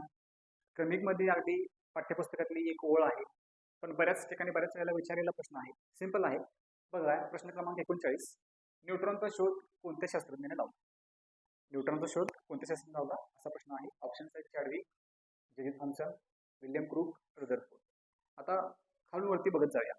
पहिल्यांदा रुदरफोर्डची दोन काम महत्वाची आहेत. अणुमध्ये एक केंद्रक असतं आणि अणुच्या केंद्रकामध्येच प्रोटॉन्स असतात. असे दोन महत्वाचे शोध जे आहेत त्या रुदरफोर्डच्या नावावरती आहेत. एक पहिला अणुमध्ये एक केंद्रक असतं आणि अणुच्या केंद्रकामध्येच प्रोटॉन्स असतात, याचा शोध रुदरफोर्डने लावला. त्याच्यामुळे हा तुमचा ऑप्शन पर्याय तुमचं उत्तर म्हणून येणार नाही. वरचा ऑप्शन बघा विल्यम क्रूकने काय केलं तर ह्यांना कॅथोड किरणांचा शोध लावला. त्याच्यामुळं ह्या विल्यम क्रूक हे तुमचा ऑप्शन येणार नाही. वरचा ऑप्शन बघा जे जे थॉम्सननं अणुचं केंद्रक जे आहे त्याच्यामध्ये इलेक्ट्रॉन्स असतात हा महत्त्वाचा शोध लावला. मग इलेक्ट्रॉनचा शोध लावल्यामुळं जे थॉम्सन असं तुमचा ऑप्शन येणार नाही. आता राहिलं काय चॅडविक. ह्या न्यूट्रॉनचा शोध कोणी लावला असेल तर तो लावला कोणी? चॅडविक. या प्रश्नाचं बरोबर उत्तर येईल पर्याय क्रमांक 1 चॅडविक. पुढचा प्रश्न बघूया. प्रश्न क्रमांक 41. देशामध्ये जी युद्धजन्य परिस्थिती आहे त्याचा अँगल पकडून राज्यघटनेची तरतूद विचारली आहे. सध्या जे काय चालू आहे आपल्याकडं त्या अनुषंगानं पाठीमागं जाऊन घटना काय सांगते, घटनेत तरतूद काय. बघा चांगला प्रश्न आहे. प्रश्न क्रमांक 41. शत्रू राष्ट्राशी युद्ध घोषित करण्याचा किंवा चालू असलेले युद्ध समाप्त करण्याचा अधिकार टिंबटिंब यांना असतो. युद्ध घोषणा करायची आहे किंवा चालू असलेल्या युद्धाचा विराम करायचा आहे तर ती घोषणा करण्याचा अधिकार कोणाला असतो असा प्रश्न विचारला. ऑप्शन्स दिलेत पंतप्रधान, राष्ट्रपती, CDS आणि राष्ट्रीय सुरक्षा सल्लागार. आता ही चारही नावं जी आहेत की ह्या घटनेशी निगडीत आहेत, ह्या गोष्टीशी निगडीत आहेत. त्याच्यामध्ये बघा राष्ट्रीय सुरक्षा सल्लागार, आता ही व्यक्ती जे आहेत अजित डोवाल साहेब, त्यांच्यामुळं आपल्याला हे CDS पद जे आहे बऱ्याच मुलांना चांगल्या प्रकारे कळलेलं आहे. आता हे राष्ट्रीय सुरक्षा सल्लागार म्हणजे काय? राष्ट्रीय सुरक्षा सल्लागार पंतप्रधान आणि मंत्रिमंडळ यांना राष्ट्रीय सुरक्षेसंबंधी सल्ला देणं हे यांचं काम असतं. मग कुठलीही मोहीम असेल त्याचे कॉन्सिक्वेन्सेस काय होऊ शकतात, त्याचे परिणाम काय होऊ शकतात, कशा पद्धतीने आपण रिॲक्ट व्हायला पाहिजे, त्याच्या पुढे काय पडसाद उमटू शकतात, या अनुषंगानं पंतप्रधान आणि मंत्रिमंडळ यांना सुरक्षाविषयक सल्ला देणं हे यांचं काम असतं. मग ते स्वतःचे आहेत ते युद्धाची घोषणा करू शकत नाहीत. त्याच्यामुळे हा ऑप्शन तुमचा चुकीचा आहे. आता सद्यस्थितीमध्ये ह्या पदावरती काम करणारे जे व्यक्ती आहेत आपल्या सगळ्यांना माहिती आहे अजित डोवाल साहेब आहेत. त्याच्यानंतर 2 नंबरला आहे त्याच्या खालचा जो खालून जो सेकंड लास्ट ऑप्शन आहे 3 नंबरचा ऑप्शन पकडा. हा जो आहे CDS. आता या CDSचा फुल फॉर्म होतो chief of defence staff. Army, navy, air force या तिन्ही दलांना एक एक प्रमुख असतो आणि या तिघांना कोऑर्डिनेट करणारा लष्करातला जो सर्वोच्च दर्जाचा अधिकारी असतो त्याला म्हटलं तर CDS. सध्या अनिल चौहान जे आहेत ते तुमचे आपले CDS म्हणून काम करतायत. अनिल चौहान CDS म्हणून काम करतायत. मात्र ह्यांनी सुद्धा स्वतःच्या मर्जीनं युद्ध जे आहे ते डिक्लेअर करायचं नसतं. त्याच्यामुळं हाही ऑप्शन आपला कट होतो. राहिलाय पहिला आणि दुसरा ऑप्शन. त्याच्यामध्ये हे लक्षात घ्या की युद्ध कुठल्या देशाशी करायचं आहे नाही करायचं आहे हा जो निर्णय आहे हा निर्णय असतो पंतप्रधानाचा आणि मंत्रिमंडळाचा. मात्र स्वतः ते घोषणा करू शकत नाहीत. त्यांनी राष्ट्रपतींना सल्ला द्यायचा असतो आणि त्यांच्याच सल्ल्यानुसार राष्ट्रपती जे आहेत हे युद्धाची घोषणा करत असतात किंवा सुरू असलेले युद्ध माघार घेण्याची घोषणा करत असतात. त्यामुळे आपल्याला प्रश्न विचारला युद्ध घोषित करण्याचा अधिकार हा युद्ध घोषित करण्याचा अधिकार असतो राष्ट्रपतींना. त्यामुळे ह्या प्रश्नाचं बरोबर उत्तर येणार पंतप्रधान. ह्या प्रश्नाचं बरोबर उत्तर नाही. पंतप्रधान आणि मंत्रिमंडळाचा सल्ला असतो मात्र प्रत्यक्षात घोषणा जी आहे ती राष्ट्रपतींच्याकडून केली जाते. म्हणून ह्या प्रश्नाचं बरोबर उत्तर येणार पर्याय क्रमांक 2 राष्ट्रपती. चला पुढचा प्रश्न बघूया. प्रश्न क्रमांक 46 बँकिंग वरती प्रश्न आहे. इकॉनॉमिक्सचा प्रश्न आहे. इम्पेरियल बँक म्हणजेच आताची ... इम्पेरियल बँक म्हणजेच आताची कुठल्या याच्यापैकी म्हणजे ह्याच्यापैकी कुठली बँक होती तिला अगोदर इम्पेरियल बँक असं म्हटलं जायचं असा प्रश्न विचारला. ऑप्शन्स आहेत RBI, SBI, PNB, Punjab national bank. PNB Punjab national bank आणि पुढचे आहे ॲक्सिस बँक. आता हे समजून घ्या की ज्या वेळेस इंग्रज लोक भारतामध्ये आले, भारतामध्ये सुरुवातीला व्यापार करायचे आणि व्यापाराच्या निमित्तानं भारतामध्ये फिरायचे. त्यासाठी त्यांना सोबत कॅश ठेवायला लागायची, पैसा घेऊन फिरायला लागायचा. मग तो पैसा घेऊन फिरणं रिस्की होतं. मग तो आलेला पैसा व्यापारात मिळालेला पैसा एका ठिकाणी सुरक्षित ठिकाणी जमा करणं आणि त्याच्यानंतर जाते वेळेस तो पैसा सोबत घेऊन जाणं यासाठी त्यांना बँका असेल भारतात याची गरज पडायला लागली. सुरुवातीच्या काळामध्ये मुंबई प्रांत, मद्रास प्रांत आणि हा बंगाल प्रांत या 3 ठिकाणी इंग्रजांनी बँका स्थापन केल्या. आता ह्या बँका ज्या आहेत त्यांना जुन्या काळामध्ये हे जे 3 भाग होते, हे 3 प्रांत होते इंग्रजांचे, मग त्याला प्रेसिडेन्सी असे म्हणायचे. जुन्या काळात त्याला जे नाव होतं ते होतं प्रेसिडेन्सी. त्याला म्हणा इथं जी बँक होती, इथं जी बँक इंग्रजांनी स्थापन केली त्याला त्यांनी नाव दिलं प्रेसिडेन्सी बँक ऑफ बॉम्बे. इथं जी बँक स्थापन केली त्याला त्यांनी नाव दिलं प्रेसिडेन्सी बँक ऑफ मद्रास. इथं त्यांनी जी बँक स्थापन केली त्याला त्यांनी नाव दिलं प्रेसिडेन्सी बँक ऑफ बंगाल. म्हणजे प्रत्येक बँकेच्या पाठीमागे लागलं प्रेसिडेन्सी हा शब्द आणि पुढे त्या तो जो तुमचा भाग आहे त्या भागाचं नाव लागतं. मग इथे त्यांनी म्हटलं presidency bank of Bombay, presidency bank of Madras आणि प्रेसिडेन्सी बँक ऑफ बंगाल. पुढं 1921 साली ह्या 3 ज्या बँका आहेत ह्या 3 बँकांना ताब्यात घ्या आणि ह्या 3 बँकांचं एकत्रीकरण करून एकच बँक स्थापन करा असा इंग्रज सरकारला सल्ला दिला गेला आणि त्या सल्ल्यानुसार ह्या 3ही बँका ज्या आहेत त्यांना ताब्यात घेतलं गेलं आणि तिघांच्या मिळून एकच बँक स्थापन केली. तिलाच म्हटलं तर इम्पेरियल बँक. ह्या 3 प्रेसिडेन्सी बँकांच्या पासून जी बँक स्थापन झाली तिलाच म्हटलं तर इम्पेरियल बँक. ती घटना आहे 1921 सालची. पुढं भारताला स्वातंत्र्य मिळाल्याच्या नंतर 1954 मध्ये एक समिती गठीत करण्यात आली. त्या समितीचं नाव होतं A.D. गोरवाला समिती. महत्वाची आहे, A.D. गोरवाला समिती. ह्या गोरवाला समितीनं असं सांगितलं की भारत सरकारला सांगितलं की ही 1921 ला या 3 बँकांचं एकत्रीकरण करून जी बँक स्थापन केली आहे इम्पेरियल बँक तिला ताब्यात घ्या आणि तिचंच नाव जे आहे ते कन्वर्ट करा आणि तिला नवीन नाव द्या SBI, state bank of India. मग ही जी घटना झाली ती झाली 1955 साली.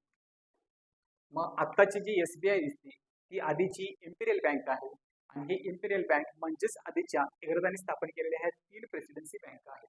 मग आत्ताच्या SBIचा इतिहास प्रेसिडेन्सी बँकांच्या पर्यंत मागा जातो. आपल्याला जो प्रश्न विचारला आहे इम्पेरियल बँक म्हणजेच आताची, तर आताची आहे ती SBI. पर्याय क्रमांक 2 बरोबर. चला मित्रांनो पुढच्या प्रश्नावर वळूया. प्रश्न क्रमांक 47 भूगोलाचा प्रश्न आहे. वर करणे एकदम सोपा वाटणारा पण ट्रिकी असणारा प्रश्न आहे. काय विचारले बघा, खाली दिलेल्या जिल्ह्यांच्या क्षेत्रफळाचा विचार करून जे दिलेले खाली जे जिल्हे दिलेले आहेत त्या जिल्ह्यांच्या क्षेत्रफळाचा विचार करून त्यांचा योग्य तो उतरता क्रम विचारला. योग्य तो उतरता क्रम ओळखा. आता सगळ्यात पहिल्यांदा आपल्याला माहिती आहे क्षेत्रफळानं जे महाराष्ट्रातले मोठे जिल्हे आहेत ते पहिल्यांदा बघून घेऊया कसं कसं आहे. तर सगळ्यांना माहिती आहे आपल्याला की महाराष्ट्रातला क्षेत्रफळाला सगळ्यात जो मोठा जिल्हा आहे तो आहे पहिल्या क्रमांकाचा नगर. अहमदनगर. नगर हा सगळ्या क्षेत्रफळानं मोठा पहिल्या क्रमांकाचा जिल्हा आहे. दुसऱ्या क्रमांकाचा आहे पुणे. क्षेत्रफळानं जो दुसऱ्या क्रमांकाचा जिल्हा आहे तो आहे पुणे. तिसऱ्या क्रमांकाचा जो जिल्हा आहे तो आहे नाशिक आणि चौथ्या क्रमांकाचा जो जिल्हा आहे तो आहे सोलापूर. इथून पुढच्या काळामध्ये महाराष्ट्रातला क्षेत्रफळानं सगळ्यात मोठा जिल्हा कुठला हा प्रश्न परीक्षेमध्ये विचारण्याची अपेक्षा करणं आणि फक्त एकच मोठा जिल्हा किंवा 2 मोठे जिल्हे आणि एका दुसरा लहान जिल्हा एवढं करून चालणार नाही. महाराष्ट्रातले क्षेत्रफळानं इथून पुढच्या काळामध्ये आपल्याला कमीत कमी 4 जिल्हे माहिती असणं गरजेचं आहे. त्याचा प्रॉपर सिक्वेन्स माहिती असणं गरजेचं आहे. जर ह्या 4 जिल्ह्यांचा सिक्वेन्स आपल्याला प्रॉपर माहिती असेल तर आपल्याला उत्तरापर्यंत पोहोचता येतं. आता बरेच म्हणून इथं चूक इथं ही केलेली आहे की नगर त्यांनी पुणे ह्या जो ऑप्शन आहे तो काढूनच टाकलाय डायरेक्ट. का काढून टाकलाय त्यांना एवढंच माहिती आहे की नगर मोठा आहे मग नगरवरनं जे ऑप्शन आहेत ते बरोबर असं त्यांनी उत्तर घेतलेलं आहे. पण ते चुकीचं आहे. का चुकीचं आहे बघा. नगर नंतर काय आला पाहिजे, पुणे आला पाहिजे. पहिला पर्याय बघा, नगर नंतर पुणे आला पाहिजे. इथं पुणे शेवटी आहे, त्याच्या अगोदर नाशिक घेतलंय, सोलापूर घेतलंय. मग हा सिक्वेन्स चुकीचा आहे. नगर नंतर पुणे आला पाहिजे, त्याच्यानंतर नाशिक आणि मग सोलापूर यायला पाहिजे. त्यामुळे पर्याय क्रमांक 1 चुकीचा आहे. पर्याय क्रमांक 2 बघा, नगर दिलंय, नगर नंतर डायरेक्टली काय दिलंय, सोलापूर. म्हणजे 1 नंतर 4 दिलंय आणि नंतर 2 घेतलंय आणि पुढे परत काय घेतलंय, 3. म्हणजे हा हे ऑप्शन काय आहे, चुकीचा आहे. तिसरा पर्याय बघा, पुणे नाशिक गडचिरोली आणि काय केलंय, सोलापूर. पुणे नाशिक गडचिरोली आणि त्याच्यानंतर काय दिलंय, सोलापूर. आता हे आपल्याला कन्फर्म माहिती आहे की पुणे 2 नंबरला, 3 नंबरला नाशिक, 4 नंबरला सोलापूर आहे. मग गडचिरोली कुठं असायला पाहिजे, सोलापूरच्या नंतर असायला पाहिजे. पण इथे काय केलंय, गडचिरोली सोलापूरच्या आधी दिलंय. मग महाराष्ट्रातल्या सगळ्यात मोठ्या 4 जिल्ह्यापैकी गडचिरोली नाहीच आहे. मग ते अगोदर कसं आलं, या 4 मध्ये कसं आलं. मग त्याच्यामुळे हा जो ऑप्शन आहे हा सुद्धा काय होतो, कट होतो. राहिला शेवटचा पर्याय, म्हणजे तुम्हाला गडचिरोली नेमकं कुठं आहे हे माहिती नसेल मात्र तुम्हाला एक्झॅक्टली सुरुवातीचे 4 जिल्हे माहिती असतील तर सिक्वेन्स हाच यायला पाहिजे. पहिला पुणे यायला पाहिजे, नंतर नाशिक, नंतर सोलापूर. कारण इथं नगर काढून टाकलंय. मग पहिल्यांदा पुणे, नंतर नाशिक, नंतर सोलापूर. ऑब्व्हियसली जो राहिलेला आहे चौथा जिल्हा तो ह्या तिघांच्या पेक्षा काय असणार आहे, लहान असणार आहे. त्यामुळे ह्या प्रश्नाचं बरोबर उत्तर येणार पर्याय क्रमांक 4. ह्या प्रश्नाचं बरोबर उत्तर येईल पुणे, नाशिक, सोलापूर, गडचिरोली. फक्त याच्यामध्ये नगर नाही म्हणून हा ऑप्शन कट करणं, चूक करणं हे बरोबर ठरणार नाही, कारण सिक्वेन्स वरती नगर ऑप्शन घेऊन दिलेला आहे पण सिक्वेन्स चुकवलेला आहे. ह्या प्रश्नाचं बरोबर उत्तर येणार पर्याय क्रमांक 4. पुढचा प्रश्न बघा, प्रश्न क्रमांक 50. खालीलपैकी कोणती सेवा अखिल भारतीय सेवा नाही? मागच्या एका टेस्टला आपण हा प्रश्न विचारलेला होता की जर नव्यानं अखिल भारतीय सेवा एखादी स्थापन करायची असेल त्यासाठी ठराव पहिल्यांदा कुठं मांडायला लागतो, हा प्रश्न आपण विचारलेला होता. आता आपण प्रश्न विचारलाय खालीलपैकी कोणती सेवा अखिल भारतीय सेवा नाही. आता याच्यामध्ये ऑप्शन आपल्याला ऑप्शन दिले आहेत. Indian administrative service, Indian police service, ह्याला आपण IAS असं म्हणतो, ह्याला IPS असं म्हणतो, इंडियन पोलीस सर्व्हिस. पुढची जी आहे ती इंडियन फॉरेस्ट सर्व्हिस, ह्याला आपण IAFS म्हणतो. आणि पुढची जी आहे इंडियन फॉरेन सर्व्हिस, ह्यालाही आपण काय म्हणतो, IFS असं म्हणतो. मग याच्यामध्ये आपल्याला विचारलंय की कोणती सेवा अखिल भारतीय सेवा नाही. आता सेवांचे दोन प्रकार होतात. एक आहेत केंद्रीय सेवा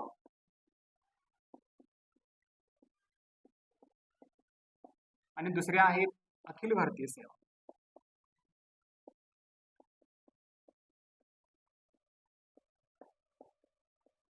आता हे समजून घेऊया की केंद्रीय सेवा आणि अखिल भारतीय सेवेमध्ये काय फरक असतो. तर अखिल भारतीय सेवेमधनं जो उमेदवार निवडला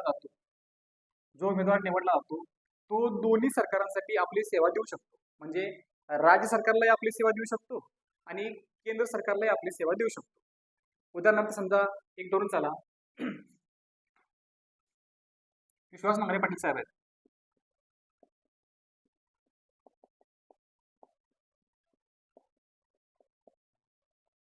तर नांगरे पाटील साहेबांना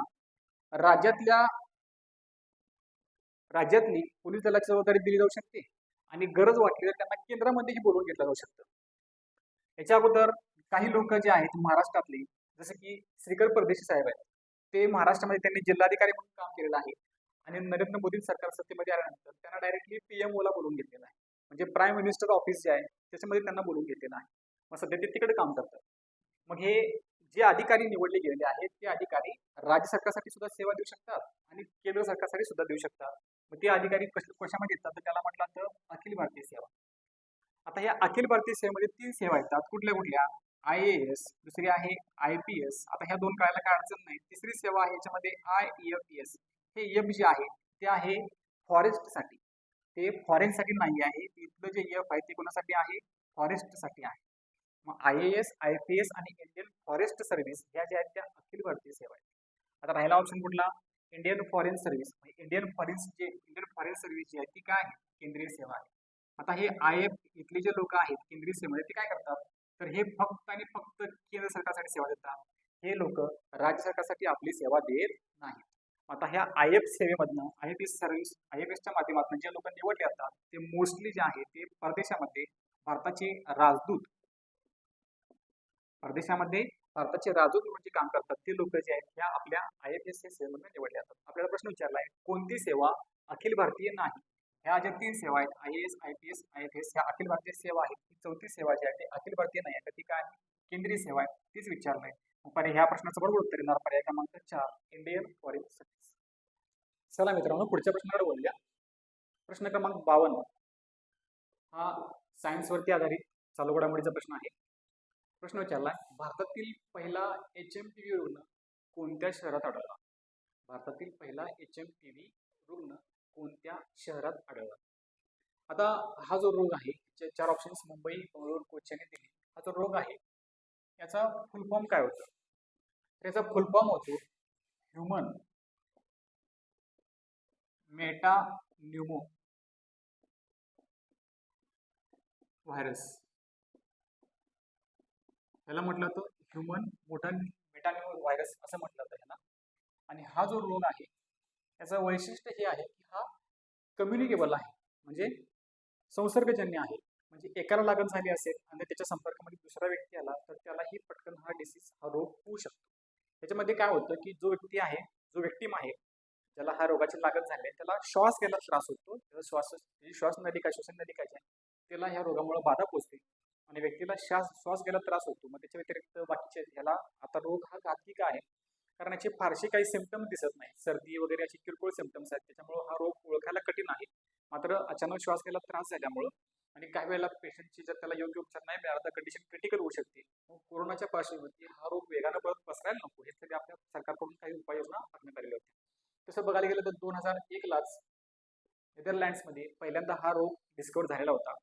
भारतामध्ये हा रोग पसरू नये यासाठी खबरदारी घेण्यात आली होती. मात्र तरीही कर्नाटकमध्ये ह्या पेशंटचे 2 रुग्ण सापडले होते आणि त्या पार्श्वभूमीवरती देशभरामध्ये अलर्ट जारी करण्यात आला होता. मग आपल्याला जो प्रश्न विचारला आहे HMPV रुग्ण कोणत्या शहरात पहिल्यांदा आढळले, तर त्याचं उत्तर येईल कर्नाटकमध्ये बंगळूर या शहरामध्ये ह्या रोगाचे 2 पेशंट सापडले होते. बरोबर उत्तर पर्याय क्रमांक 2. चला पुढचा प्रश्न बघूया. प्रश्न क्रमांक 56. डॉक्टर बाबासाहेब आंबेडकर यांनी सुरू केलेल्या बहिष्कृत भारत पाक्षिकाच्या शीर्षभागी कोणत्या संतांची वचने होती? डॉक्टर बाबासाहेब आंबेडकर यांनी सुरू केलेल्या बहिष्कृत भारत या पाक्षिकाच्या शीर्षभागी कोणत्या संतांची वचने होती? आता जे 4 ऑप्शन दिले आहेत त्यांचा संबंध कुठे ना कुठेतरी जुळतो आपल्याला. संत तुकाराम जे आहेत, डॉक्टर बाबासाहेब आंबेडकर आणि संत तुकाराम यांचा काही संबंध आहे का? तर हो, येस आहे. काय संबंध आहे? संत तुकाराम जे आहेत त्यांची वचनं जे आहेत त्यांनी चालू केलेल्या मूकनायक या पाक्षिकामध्ये अग्रभागी देण्यात आले. मूकनायक नावाचे त्यांनी डॉक्टर बाबासाहेब आंबेडकरांनी जे पाक्षिक चालू केलेलं होतं त्याच्या शीर्षस्थानी या तुकारामांची वचनं होती. संत एकनाथ जे आहेत ते आपल्या सगळ्यांना माहिती आहे की ह्यांचे अभंग महाराष्ट्रामध्ये प्रसिद्ध आहेत. अभंगासाठी हे तुकाराम महाराज प्रसिद्ध आहेत. संत नामदेव जे आहेत यांचाही काहीसा असाच संदर्भ आहे. मात्र यांचा संदर्भ जो आहे तो शीख धर्मियांसाठी आहे. शीख धर्मियांचा जो सगळ्यात पवित्र ग्रंथ आहे गुरु ग्रंथ साहिब.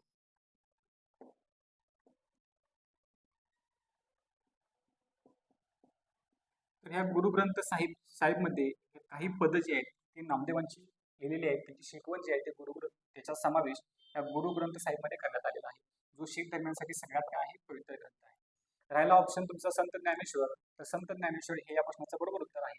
ज्ञानेश्वरांची काही वचनं जी आहेत ती बाबासाहेब आंबेडकर यांनी सुरू केलेल्या बहिष्कृत भारत याच्या शीर्षभागी देण्यात आलेली होती. त्यामुळे ह्या प्रश्नाचं बरोबर उत्तर पर्याय क्रमांक 4 संत ज्ञानेश्वर. वळूया पुढच्या प्रश्नाकडे. राज्यघटनेवरती आधारित प्रश्न आहे. प्रश्न क्रमांक 57.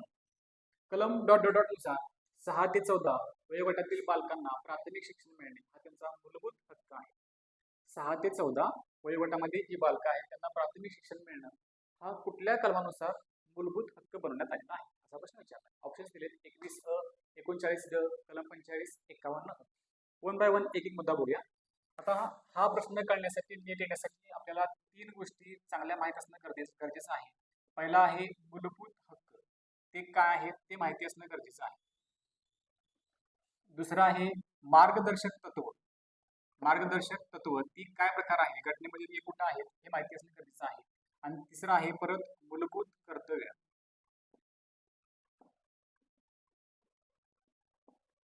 आता तसा हा टॉपिक वास्ट आहे त्यामुळे कमी वेळामध्ये याच्याबद्दलचं एक्सप्लेनेशन द्यायचं एवढं पॉसिबल नाही आहे, कारण ह्या सगळ्यासाठी आपल्याला 3-4 लेक्चर घ्यावं लागतात 2-2 तासाचे. त्यावेळेला थोडंफार पूर्ण करावं लागतं की हे म्हणजे मूलभूत कर्तव्य आहे, हे म्हणजे मार्गदर्शक तत्व आहे, हे म्हणजे मूलभूत हक्क आहे. पण अगदी थोडक्यात एक्सप्लेन करायचं म्हटलं तर असं सांगू शकतो. मूलभूत कर्तव्य म्हणजे काय, घटनेमध्ये नागरिकांसाठी असं म्हटलंय की फक्त हक्क मागू नका, देशाबद्दल तुमचं काही कर्तव्य आहे मग तुम्ही ते पार पाडायला पाहिजे. जसं की राष्ट्रीय ध्वज आहे, राष्ट्रीय चिन्ह आहेत, स्मारक आहेत, त्यांचा आपण मान ठेवला पाहिजे, त्यांचा सन्मान ठेवला पाहिजे, हे आपलं कर्तव्य असणार आहे. मग अशी घटनेमध्ये जी कर्तव्य देण्यात आली आहेत ती मूलभूत कर्तव्य जिथं घटनेच्या ज्या भागामध्ये देण्यात आलेले आहेत त्या भागाचं नाव आहे कलम 51 अ. राज्यघटना कलम 51 जे ती कशा संबंधित आहे तर ते आहे मूलभूत कर्तव्यांशी संबंधित. पुढचं आहे मार्गदर्शक तत्व. मार्गदर्शक तत्व म्हणजे काय प्रकार आहे, हे घटनेनं आपले जे लोकप्रतिनिधी आहेत त्यांना केलेलं मार्गदर्शन आहे. म्हणजे काय तर लोकप्रतिनिधी म्हणून ज्या वेळेस ते लोकांचे प्रतिनिधी म्हणून ज्यावेळेस ते निवडून येतील त्यावेळेस लोकांच्या प्रती त्यांचं काय कर्तव्य असेल तर ह्या संबंधी त्यांना घटनेनं मार्गदर्शन केलेलं आहे. म्हणजे ज्या वेळेस तुम्ही जनतेचं प्रतिनिधित्व करता त्यावेळेस तुम्ही लोकांसाठी काय केलं पाहिजे, काय नाही केलं पाहिजे याचं केलेलं हे मार्गदर्शन आहे. त्याला म्हटलं तर मार्गदर्शक तत्व. आणि ह्यासाठी घटनेमध्ये जे कलम दिलेलं आहे ते आहे कलम 36 ते कलम 51. कलम 36 ते 51 हा जो पार्ट आहे हा सगळा मार्गदर्शक तत्वांचा पार्ट आहे. मग इथं 2 कलम बघा, एक कलम 39 दिलंय आणि कलम 45 दिलंय. हे दोन्ही जे कलम आहेत ते आहे तुमची मार्गदर्शक तत्व. मग कलम 39 मध्ये सांगितलंय की स्त्री आणि पुरुष यांना समान कामासाठी समान वेतन द्या. जर त्यांचं काम समान असेल तर त्यांना वेतन पण समानच मिळालं पाहिजे. आणि कलम 45 मध्ये सांगितलंय 0 ते 6 या वयोगटामध्ये जी बालकं आहेत त्याच्यासाठी पालन पोषणाची आणि त्यांना शिक्षण उपलब्ध करून देण्याची जबाबदारी जी आहे शासन संस्थेची असेल. 0 ते 6 या वयोगटामध्ये जी मुलं आहेत, ज्याला आपण बालवाडीचं शिक्षण म्हणतो, ते शिक्षण उपलब्ध करून देणं आणि त्याच्यासाठी काही पोषक आहार उपलब्ध करून देणं हे राज्याचं शासन संस्थेचं काम असेल, कर्तव्य असेल, असं कलम 45 मध्ये सांगितलेलं आहे. मग बेसिकली जर बघितलं की कलम 39 आणि कलम 45 हे येतात 36 ते 51 यामध्ये, आणि घटनेमध्ये हा जो भाग आहे हा मार्गदर्शक तत्वांचा आहे. त्याच्यामुळे हे तीनही ऑप्शन तुमचे कट होतील. राहिला ऑप्शन हा 51 तर आता ज्याला मूलभूत हक्क, घटनेनं नागरिकांसाठी काही हक्क जे आहेत ते मूलभूत हक्क म्हणून दिलेले आहेत, आणि ज्या वेळेला शासन संस्था आपल्याकडनं ही हक्क हिरावून घेण्याचा प्रयत्न करते, असं ज्यावेळेस व्यक्तीला वाटेल, तर घटनेमध्ये ही तरतूद आहे की तो व्यक्ती डायरेक्टली उच्च न्यायालयात किंवा डायरेक्टली सर्वोच्च न्यायालयात सुद्धा दाद मागू शकतो की माझा हा हक्क आहे आणि तो माझ्याकडून हिरावून घेतला जातोय. मला बोलायचं, भाषण करायचं स्वातंत्र्य आहे, पण मला भाषण करू दिलं जात नाही, बोलू दिले जात नाही, माध्यमातून व्यक्त होऊ दिले जात नाही, माझ्या स्वातंत्र्यावरती गदा येते. जर असं वाटलं तर एखाद्या व्यक्ती सरकारच्या विरोधामध्ये डायरेक्टली उच्च न्यायालयामध्ये किंवा सर्वोच्च न्यायालयामध्ये जाऊ शकतो, आणि तो जो पार्ट आहे त्याला आपण म्हणतो मूलभूत हक्क. हा मूलभूत हक्क घटनेत कुठे देण्यात आलेला आहे, तर हे देण्यात आलेले आहेत कलम 12 ते 35 या कलमांच्या मध्ये. मग कलम 12 पासून हे मूलभूत हक्क चालू होतात, ते कुठेपर्यंत आहेत, कलम 35 मध्ये आहेत. मग त्याच्यामध्येच एक कलम आहे, कलम 21 हे 21 मध्ये ही तरतूद आहे की 6 ते 14 या वयोगटामध्ये जी बालकं असतील त्यांना प्रत्येकाला कंपल्सरी हे प्राथमिक शिक्षण जे आहे, जे इयत्ता 8वी इयत्तेपर्यंत असतं, ते प्रत्येकाला मिळालंच पाहिजे, अशी तरतूद करण्यात आलेली आहे. त्यामुळे ह्या प्रश्नाचं बरोबर उत्तर येईल पर्याय क्रमांक 1 21. चला पुढच्या प्रश्नाकडे जाऊया. प्रश्न क्रमांक 58 खेळावरचा प्रश्न आहे, सोपा प्रश्न आहे. IPL 2025 मध्ये सलग 6 चेंडूवर 6 षटकार लगावण्याचा करिश्मा कोणत्या खेळाडूने करून दाखवला आहे? सलग 6 चेंडूवरती 6 षटकार खेचण्याचा पराक्रम म्हणा, करिश्मा म्हणा, कोणत्या खेळाडूने करून दाखवलेला आहे? वैभव सूर्यवंशी, साई सुदर्शन, आशिष म्हात्रे, रियान पराग. 4 ऑप्शन्स आहेत. आता हे वैभव सूर्यवंशी, आशिष म्हात्रे हे दोघेही नवीन आहेत, डेब्युटंट आहेत. वैभव सूर्यवंशी तर माहिती असेल, वय कमी असल्यामुळं कमी वयातच पदार्पण, आणि त्याच्यानंतर मला वाटते अगदी कमी बॉलमध्ये काहीतरी 30-31 बॉलमध्ये शतक, आणि एकदम कमी वयात शतक मारल्यामुळं हा खेळाडू चर्चेमध्ये आला होता, वैभव सूर्यवंशी. आशिष म्हात्रे मला वाटतं CSKचा प्लेअर आहे, हा CSK कडून खेळतो, हा सुद्धा नवीन आहे, आणि नवीन असताना सुद्धा पदार्पणामध्ये चमकदार कामगिरी करून दाखवल्यामुळे हाही खेळाडू चर्चेमध्ये आहे. सोबतच साई सुदर्शन हा खेळाडू सुद्धा चांगला फॉर्म असल्यामुळे त्याचंही नाव आहे, तोही खेळाडू चर्चेमध्ये आहे. पण या प्रश्नाचं जे बरोबर उत्तर आहे ते आहे रियान पराग. मग रियान पराग हा जो खेळाडू आहे तो राजस्थान रॉयल्सचा खेळाडू आहे, आणि KKR कोलकाता नाईट रायडर्स यांच्या विरुद्धच्या यांच्याविरुद्ध मॅच खेळत असताना त्यानं हा करिश्मा केलेला आहे. मग इंग्लंडचा जो बॉलर आहे मोईन अली, त्याच्या दुसऱ्या, तिसऱ्या, 5व्या आणि 6व्या अशा 5 चेंडूवरती त्यांना परत षटकार लगावलेला आहे. आणि पुढची ओव्हर जी चालू झाली त्याच्यामध्ये वरुण चक्रवर्ती नावाचा बॉलर होता, त्याच्या बॉलिंगवरती त्यानं पहिल्या बॉलला परत षटकार मारलेला आहे. असे एकूण 6 षटकार मारले. इथं फक्त हा मुद्दा लक्षात घ्या की त्यांना जे 6 षटकार लगावलेले आहेत ते एकाच बॉलरला नाही आहेत, ते 2 बॉलर आहेत. एक मोईन अली आहे आणि दुसरा वरुण चक्रवर्ती आहे. ह्या 2 बॉलरला मिळून एकूण 6 मात्र हे सलग षटकार जे ते सलग झालेले आहेत. हा विक्रम जो आहे, हा जो करिश्मा आहे, तो या खेळाडूच्या नावावरती आहे, रियान पराग. आणि सध्या IPL चर्चेमध्ये आहे, कारण IPLचा आताचं जर बघितलं तर हा 18वा सीझन आहे. थोडंसं भारत पाकिस्तान या दरम्यानची युद्धजन्य परिस्थिती, त्याच्यामुळे ही IPL स्पर्धा स्थगित सुद्धा करायला लागली होती, कारण चर्चेमध्ये आहे. अधिकची माहिती याच्याबद्दल आपल्याला असं आहे. या प्रश्नाचं बरोबर उत्तर पर्याय क्रमांक 4. पुढचा प्रश्न बघूया. विज्ञानवरती आधारित प्रश्न आहे, चांगला प्रश्न आहे, पाठ्यपुस्तकावरती आधारित प्रश्न आहे. कोणत्या ऊतींमुळे झाडांच्या खोड, मुळे यांचा घेर किंवा कंसात रुंदी, घेर वाढतो असं विचारलेलं आहे, किंवा रुंदी वाढते असं विचारलेलं आहे. त्यासाठी झाडाची रुंदी किंवा घेर वाढण्यासाठी कुठल्या ऊती जे आहेत ते जबाबदार आहे असा प्रश्न विचारलेला आहे. ऑप्शन्स आहेत प्ररोह विभाजी ऊती, पार्श्व विभाजी ऊती, अंतरी विभाजी ऊती आणि हरितस्थायी ऊती. आता शेवटचा 4थ्या क्रमांकाचा ऑप्शन बघा. हरितस्थायी ऊती ज्या आहेत त्या प्रकाश संश्लेषणाशी संबंधित आहेत. म्हणजे वनस्पतीमध्ये जी अन्ननिर्मिती होती त्याच्याशी संबंधित जर कुठला घटक असेल तर ह्या ऊती आहेत हरितस्थायी ऊती, त्याच्यामुळे हा ऑप्शन चुकीचा आहे. आंतरीय विभाजी ऊती ज्या आहेत त्या संबंधित आहेत पानाचा आकार किंवा तुमच्या झाडाच्या फांद्या किंवा फुले, म्हणजे वनस्पतीला फुले येणं, पानांचा आकार वाढणं किंवा फांद्या वाढणं याच्याशी संबंधित या आंतरविभाजीय ऊती संबंधित आहेत. प्ररोह विभाजीय ऊती ज्या आहेत त्या वनस्पतीची उंची वाढण्याशी संबंधित आहेत. प्ररोह विभाजीय ऊती उंची वाढण्याशी संबंधित आहेत. हरितस्थायी ऊती प्रकाश संश्लेषणाशी संबंधित आहेत. आंतरविभाजी होती जी आहे ते पानाचा आकार वाढणं, फांद्या वाढणं किंवा फुलं वाढणं याच्या संबंधित आहे. राहिलं उत्तर प्रश्न पर्याय क्रमांक तुमचा 2 या प्रश्नाचं उत्तर आहे. या ऊतींच्यामुळे काय होतं, ह्या पार्श्वविभाजी होती त्याच्यामुळे काय होतं, त्या वनस्पतीचा खोड आहे, मूळ आहे, त्यांचा घेर वाढतो, म्हणजेच वनस्पतीचा आकार ज्याला आपण रुंदी असं म्हणतो ते वाढायला मदत होते. या प्रश्नाचं बरोबर उत्तर पर्याय क्रमांक 2. ज्या घडामोडी आपण आता सध्या वाचतोय, ज्या लाईनला आहे पेपरमधून, मीडियाच्या न्यूजमधून, त्याच्यावरती आधारित हा पुढचा प्रश्न विचारला आहे. प्रश्न क्रमांक 67. सप्टेंबर 1960 मध्ये पंडित नेहरू व आयुब खान यांच्यामध्ये झालेल्या सिंधू नदी पाणी वाटप करारानुसार खालीलपैकी कोणत्या नद्यांचे अधिक प्रमाणातील पाणी भारताच्या वाट्यास आले आहे? आता प्रश्न थोडासा लेंथी होण्यापाठी मला कारण हे आहे, तुम्हाला ऍटलिस्टच्या प्रश्नामधून ही तर माहिती द्यावी की सप्टेंबर 1960 मध्ये हा करार झालेला आहे आणि तो त्यावेळेच्या 2 पंतप्रधानांच्या मध्ये झालेला आहे. भारताचे पंतप्रधान आहेत पंडित नेहरू आणि पाकिस्तानचे पंतप्रधान आहेत आयुब खान. यांच्यामध्ये हा करार झालेला आहे. कधी तर सप्टेंबर 1960 मध्ये. मग त्या करारामध्ये काय ठरलेलं होतं की कुठल्या नद्यांचं जास्त प्रमाणामध्ये पाणी आहे ते पाकिस्तानला मिळणार आणि कुठल्या 3 नद्यांचं पाणी आहे जास्त प्रमाणामध्ये भारताच्या वाटेला येणार, भारताला मिळणार. तर समजून घ्या, इथं साधारणपणे हा जम्मू काश्मीरचा नकाशा असं आपण कन्सिडर केलं तर सिंधू नदी जी आहे ती साधारणतः इथनं अशा पद्धतीने वाहते, भारतामध्ये अशी येते आणि त्याच्यानंतर खालीकडं पुन्हा पाकिस्तानमध्ये निघून जाते. म्हणजे हा सिंधू नदीचा हा सगळा जो आहे सिंधू नदीचा प्रवाह आपण दाखवलेला आहे. त्याच्यानंतर ही सिंधू नदी सोडली तर ह्या सिंधू नदीला पाकिस्तानमध्ये मिठान फोर्ट ह्या ठिकाणी ह्या 5 नद्यांचा एकत्रित प्रवाह परत ह्या पाकिस्तानमध्येच ह्या सिंधू नदीला जाऊन मिळतो. पण त्याच्या अगोदर भारतात वाहणाऱ्या ह्या 5 प्रमुख नद्या आहेत.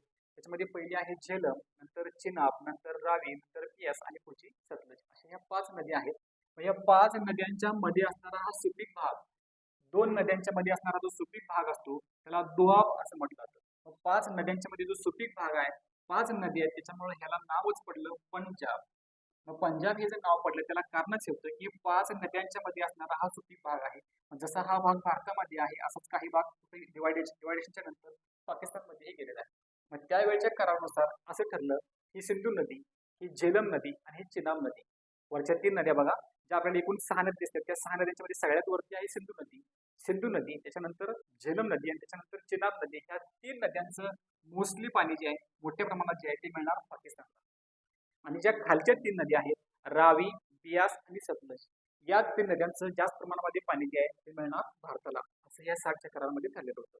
पुन्हा एकदा सांगतो, सिंधू, झेलम आणि चिनाब या 3 नद्यांचं पाणी मोठ्या प्रमाणात मिळणार पाकिस्तानला आणि पुढच्या ज्या 2 नद्या आहेत रावी, बियास आणि सतलज यांचं पाणी मोठ्या प्रमाणात मिळणार भारताला. हा करार झालेला होता. आता भारताला पुढच्या काळामध्ये जे पावलं उचलायची आहेत की चिनाब नदीचं पाणी आपल्याला रोखता येईल, झेलम नदीचं पाणी आपल्याला पाकिस्तानमध्ये जाण्यापासून रोखता येईल किंवा सिंधू नदीचं पाणी जे ते आपल्याला पाकिस्तानमध्ये जाण्यापासून रोखता येईल. आता पुढच्या काळामध्ये मोदी सरकारची ही स्ट्रॅटेजी असणार आहे की हे पाणी आपण मोठ्या प्रमाणात अडवू शकतो का आणि हे पाणी अडवून आपण पाकिस्तानची अडवणूक करू शकतो का, त्यांची जी युद्धखोर प्रवृत्ती आहे त्याला लगाम घालू शकतो का, ह्या दृष्टीने हे प्रयत्न होणार आहे. आता एक छोटीशी अजून एक ट्रिक सांगतो. ह्याच्या नद्या आहेत, कुठल्या नद्यांचं पाणी पाकिस्तानला भारताला मोठ्या प्रमाणात मिळणार आहे. तर इथं जे स आहे तिथं फक्त श करा, स च्या ऐवजी श करा. श, हे रा आणि हे बी, हे असं लक्षात घेतलं तर श रा बी हे असं लक्षात ठेवा. ह्या 3 अक्षरामध्ये ज्या नद्या आहेत त्या मिळणार आहेत भारताच्या वाट्याला, जास्त प्रमाणामध्ये त्यांचं पाणी मिळणार आहे. मग फक्त तुम्हाला फरक एवढा करायचा आहे, सतलजच्या ऐवजी इथं जे स आहे तिथं श घ्या, म्हणजे एक शब्द तयार होतो. हिंदीमध्ये त्याला काहीतरी मिनिंग आहे असा शब्द तयार होतो. सतलज, बियास आणि रावी, रावी, बियास आणि सतलज या 3 नद्यांचं पाणी भारताच्या वाट्याला मिळणार आहे. तो आहे तुमचा पर्याय क्रमांक 2. पर्याय क्रमांक 2 या प्रश्नाचं बरोबर. चला पुढचा प्रश्न बघूया. धार्मिकदृष्ट्या महत्त्वाची असणारी तीर्थस्थळ त्याच्यावरती आधारित प्रश्न आहे, पर्यटन किंवा तीर्थस्थळावरती आधारित. प्रश्न क्रमांक 71. ब्रह्मनाथ या ठिकाणी कोणत्या 2 नद्यांचा संगम झाला आहे? ब्रह्मनाथ या ठिकाणी कोणत्या 2 नद्यांचा संगम झालेला आहे? ऑप्शन्स आहेत कृष्णा वेण्णा, कृष्णा कोयना, कृष्णा वारणा, कृष्णा केरळा. आता 1 बाय 1 एक एक बघूया. पहिला बघूया कृष्णा आणि वेण्णा. कृष्णा आणि वेण्णा यांचा संगम जिथे झालेला आहे त्या तीर्थस्थळाचं नाव आहे माहुली आणि हे येतं सातारा जिल्ह्यात. त्यामुळं हे तुमचा ऑप्शन नाही. दुसरा ऑप्शन बघा, कृष्णा आणि कोयना. आता हे सगळ्यांना माहिती आहे, हे कॉमन आहे. कृष्णा आणि कोयनाचा संगम होतो कराड, परत जिल्हा येतो याचा सातारा आणि त्या ठिकाणी आपल्या सगळ्यांना माहिती आहे प्रीती संगम असं त्याला म्हटलं जातं. आणि ह्याच ठिकाणी महाराष्ट्राचे पहिले मुख्यमंत्री यशवंतराव चव्हाण यांची समाधी आहे. त्यांचं ते आवडतं ठिकाण होतं आणि त्याच्यामुळंच त्या ठिकाणी त्यांना बसायला वगैरे आवडायचं, निवांतपणा मिळण्यासाठी त्या ठिकाणी ते जायचे. त्यांच्या आत्मचरित्रालाही हेच नाव आहे, कृष्णा घाट असं. पुढचा ऑप्शन बघा, कृष्णा आणि वारणा. कृष्णा आणि वारणा हे जे ठिकाण आहे ते आता येतं ज्या ज्या ठिकाणी ह्या कृष्णेचा आणि वारणेचा संगम झालेला आहे ते ठिकाण जे आहे ते आहे हरिपूर, आणि ते येतं सांगली जिल्ह्यामध्ये. जिल्हा चेंज झाला, सातारा शिवजी जिल्हा गेला तर हा सांगली, हरिपूर सांगली या ठिकाणी. आणि शेवटचा जो ऑप्शन आहे कृष्णा आणि येरळा याचा संगम ज्या ठिकाणी झालेला आहे ते ठिकाण आहे ब्रह्मनाळ. हे सुद्धा कुठे येतं? सांगली जिल्ह्यामध्ये. आपल्याला हेच विचारलेलं आहे की ब्रह्मनाळ या ठिकाणी कोणत्या दोन नद्यांचा संगम होतो? त्याचं उत्तर आहे पर्याय क्रमांक 4 कृष्णा आणि केरळ. पाहिजे तर ऍडिशनल ही माहिती पण आपल्या ह्या जिल्ह्याचा संबंध आहे त्याच्यामध्ये ऍडिशनल हे टाकलं जाऊ शकतं. कृष्णा आणि पंचगंगा या दोन नद्यांचा संगम आपल्या सगळ्यांना माहिती आहे, आपण सगळे गेलेलो असाल त्या ठिकाणी. कुठल्या ठिकाणी आहे? नरसिंहवाडी. तुम्हाला नरसिंहवाडी असंही म्हटलं तर मग ह्या ठिकाणी त्या दोन नद्यांचा संगम आहे, जे ठिकाण कोल्हापूर जिल्ह्यामध्ये. मात्र आपल्याला प्रश्न विचारला आहे कृष्णा आणि येरळा, तर तुमचं बरोबर उत्तर येणार ब्रह्मनाळ, पर्याय क्रमांक 4. चला पुढच्या प्रश्नाकडे वळूया. प्रश्न क्रमांक 74. पंचायत राजवरचा एक एकदम सिंपल आणि बेसिक लेवलचा प्रश्न विचारला आहे. पंचायत राज या घटकास घटनात्मक दर्जा, पंचायत राज या घटकास घटनात्मक दर्जा देण्यात यावा ही शिफारस कोणत्या समितीने केली आहे? ऑप्शन दिलेत बलवंतराय मेहता, अशोक मेहता, एल एम सिंघवी आणि टी पाटील समिती. एक एक घटक बघूया. बलवंतराय मेहता हे जे नाव आहे हे पंचायत राजच्या याच्यामध्ये अभ्यासामध्ये खूप महत्वाचं नाव आहे. तर का महत्वाचं नाव आहे? यांनी सांगितलं की जो पंचायत राज आहे त्याला 3 स्तर त्याचे ठेवा. सगळ्यात वरती वरिष्ठ स्तर, मध्ये मधला स्तर आणि खाली कनिष्ठ स्तर. आता हे जे 3 स्तर आहेत हे महाराष्ट्रालाही त्यांच्याप्रमाणे अनुकरण केलेलं आहे. महाराष्ट्रामध्ये ह्या पंचायत राजचे 3 स्तर आहेत. ग्रामीणचा विचार केला तर सगळ्यात खाली आहेत ग्रामपंचायत, त्याच्या थोडंसं वरती मधल्या लेवलला आहेत पंचायत समित्या आणि त्याच्या थोडंसं वरती आहे जिल्हा परिषद.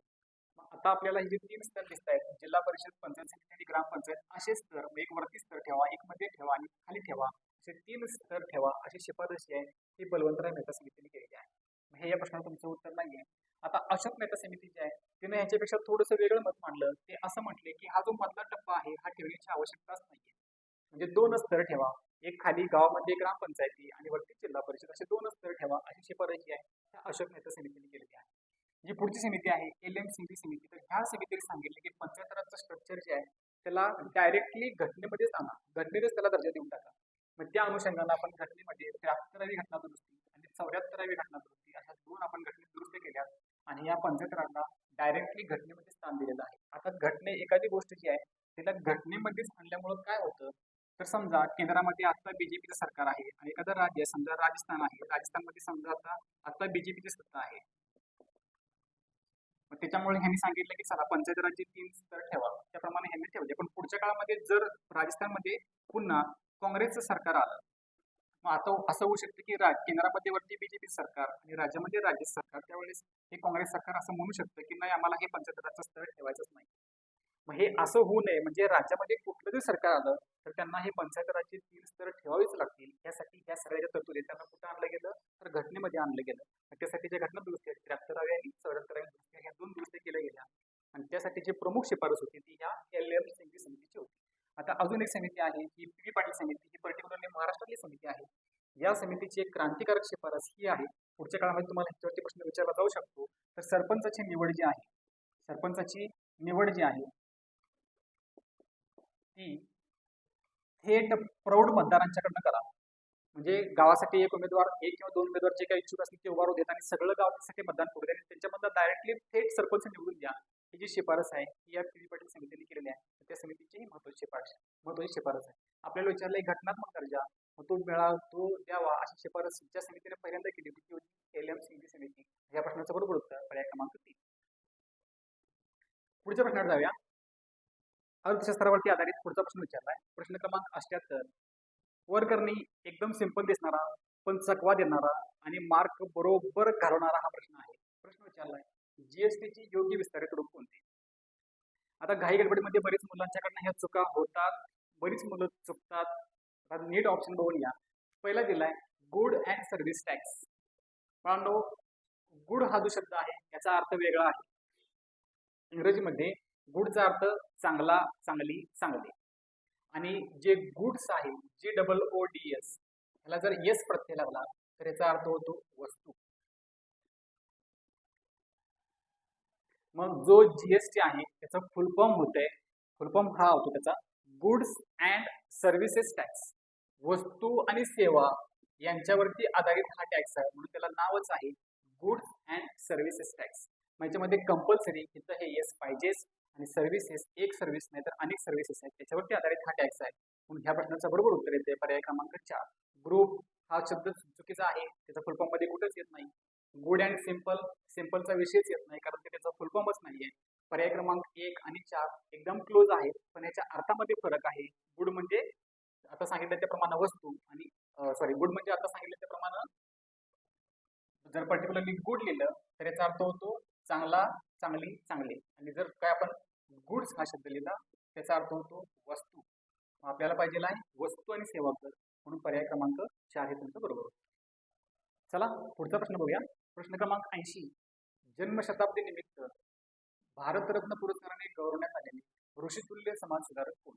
ऑप्शन्स आहेत राजश्री शाहू महाराज, महात्मा फुले, महर्षी धोंडो केशव कर्वे आणि महर्षी व्ही रा शिंदे, विठ्ठलराम शिंदे. आता याच्यामध्ये बघा 1858चा जन्म, 1858चा जन्म, 105 वर्षाचं मिळालेलं आयुष्य,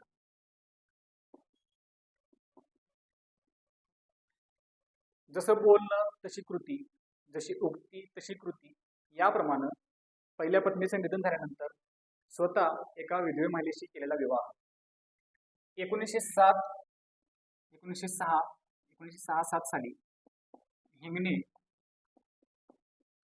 येथे महिला विद्यालयाची स्थापना, आणि नंतर पुढच्या काळामध्ये हे जे महिला विद्यालय आहे याचंच रूपांतर SNDT ह्या विद्यापीठामध्ये झालं. श्रीमती नातीबाई दामोदर ठाकरसी असं म्हणतो आपण त्याला. त्याच्यामध्ये ह्या त्याचं म्हणजे रूपांतर, ह्या संस्थेचं रूपांतर जे आहे ते एका युनिव्हर्सिटीमध्ये झालं.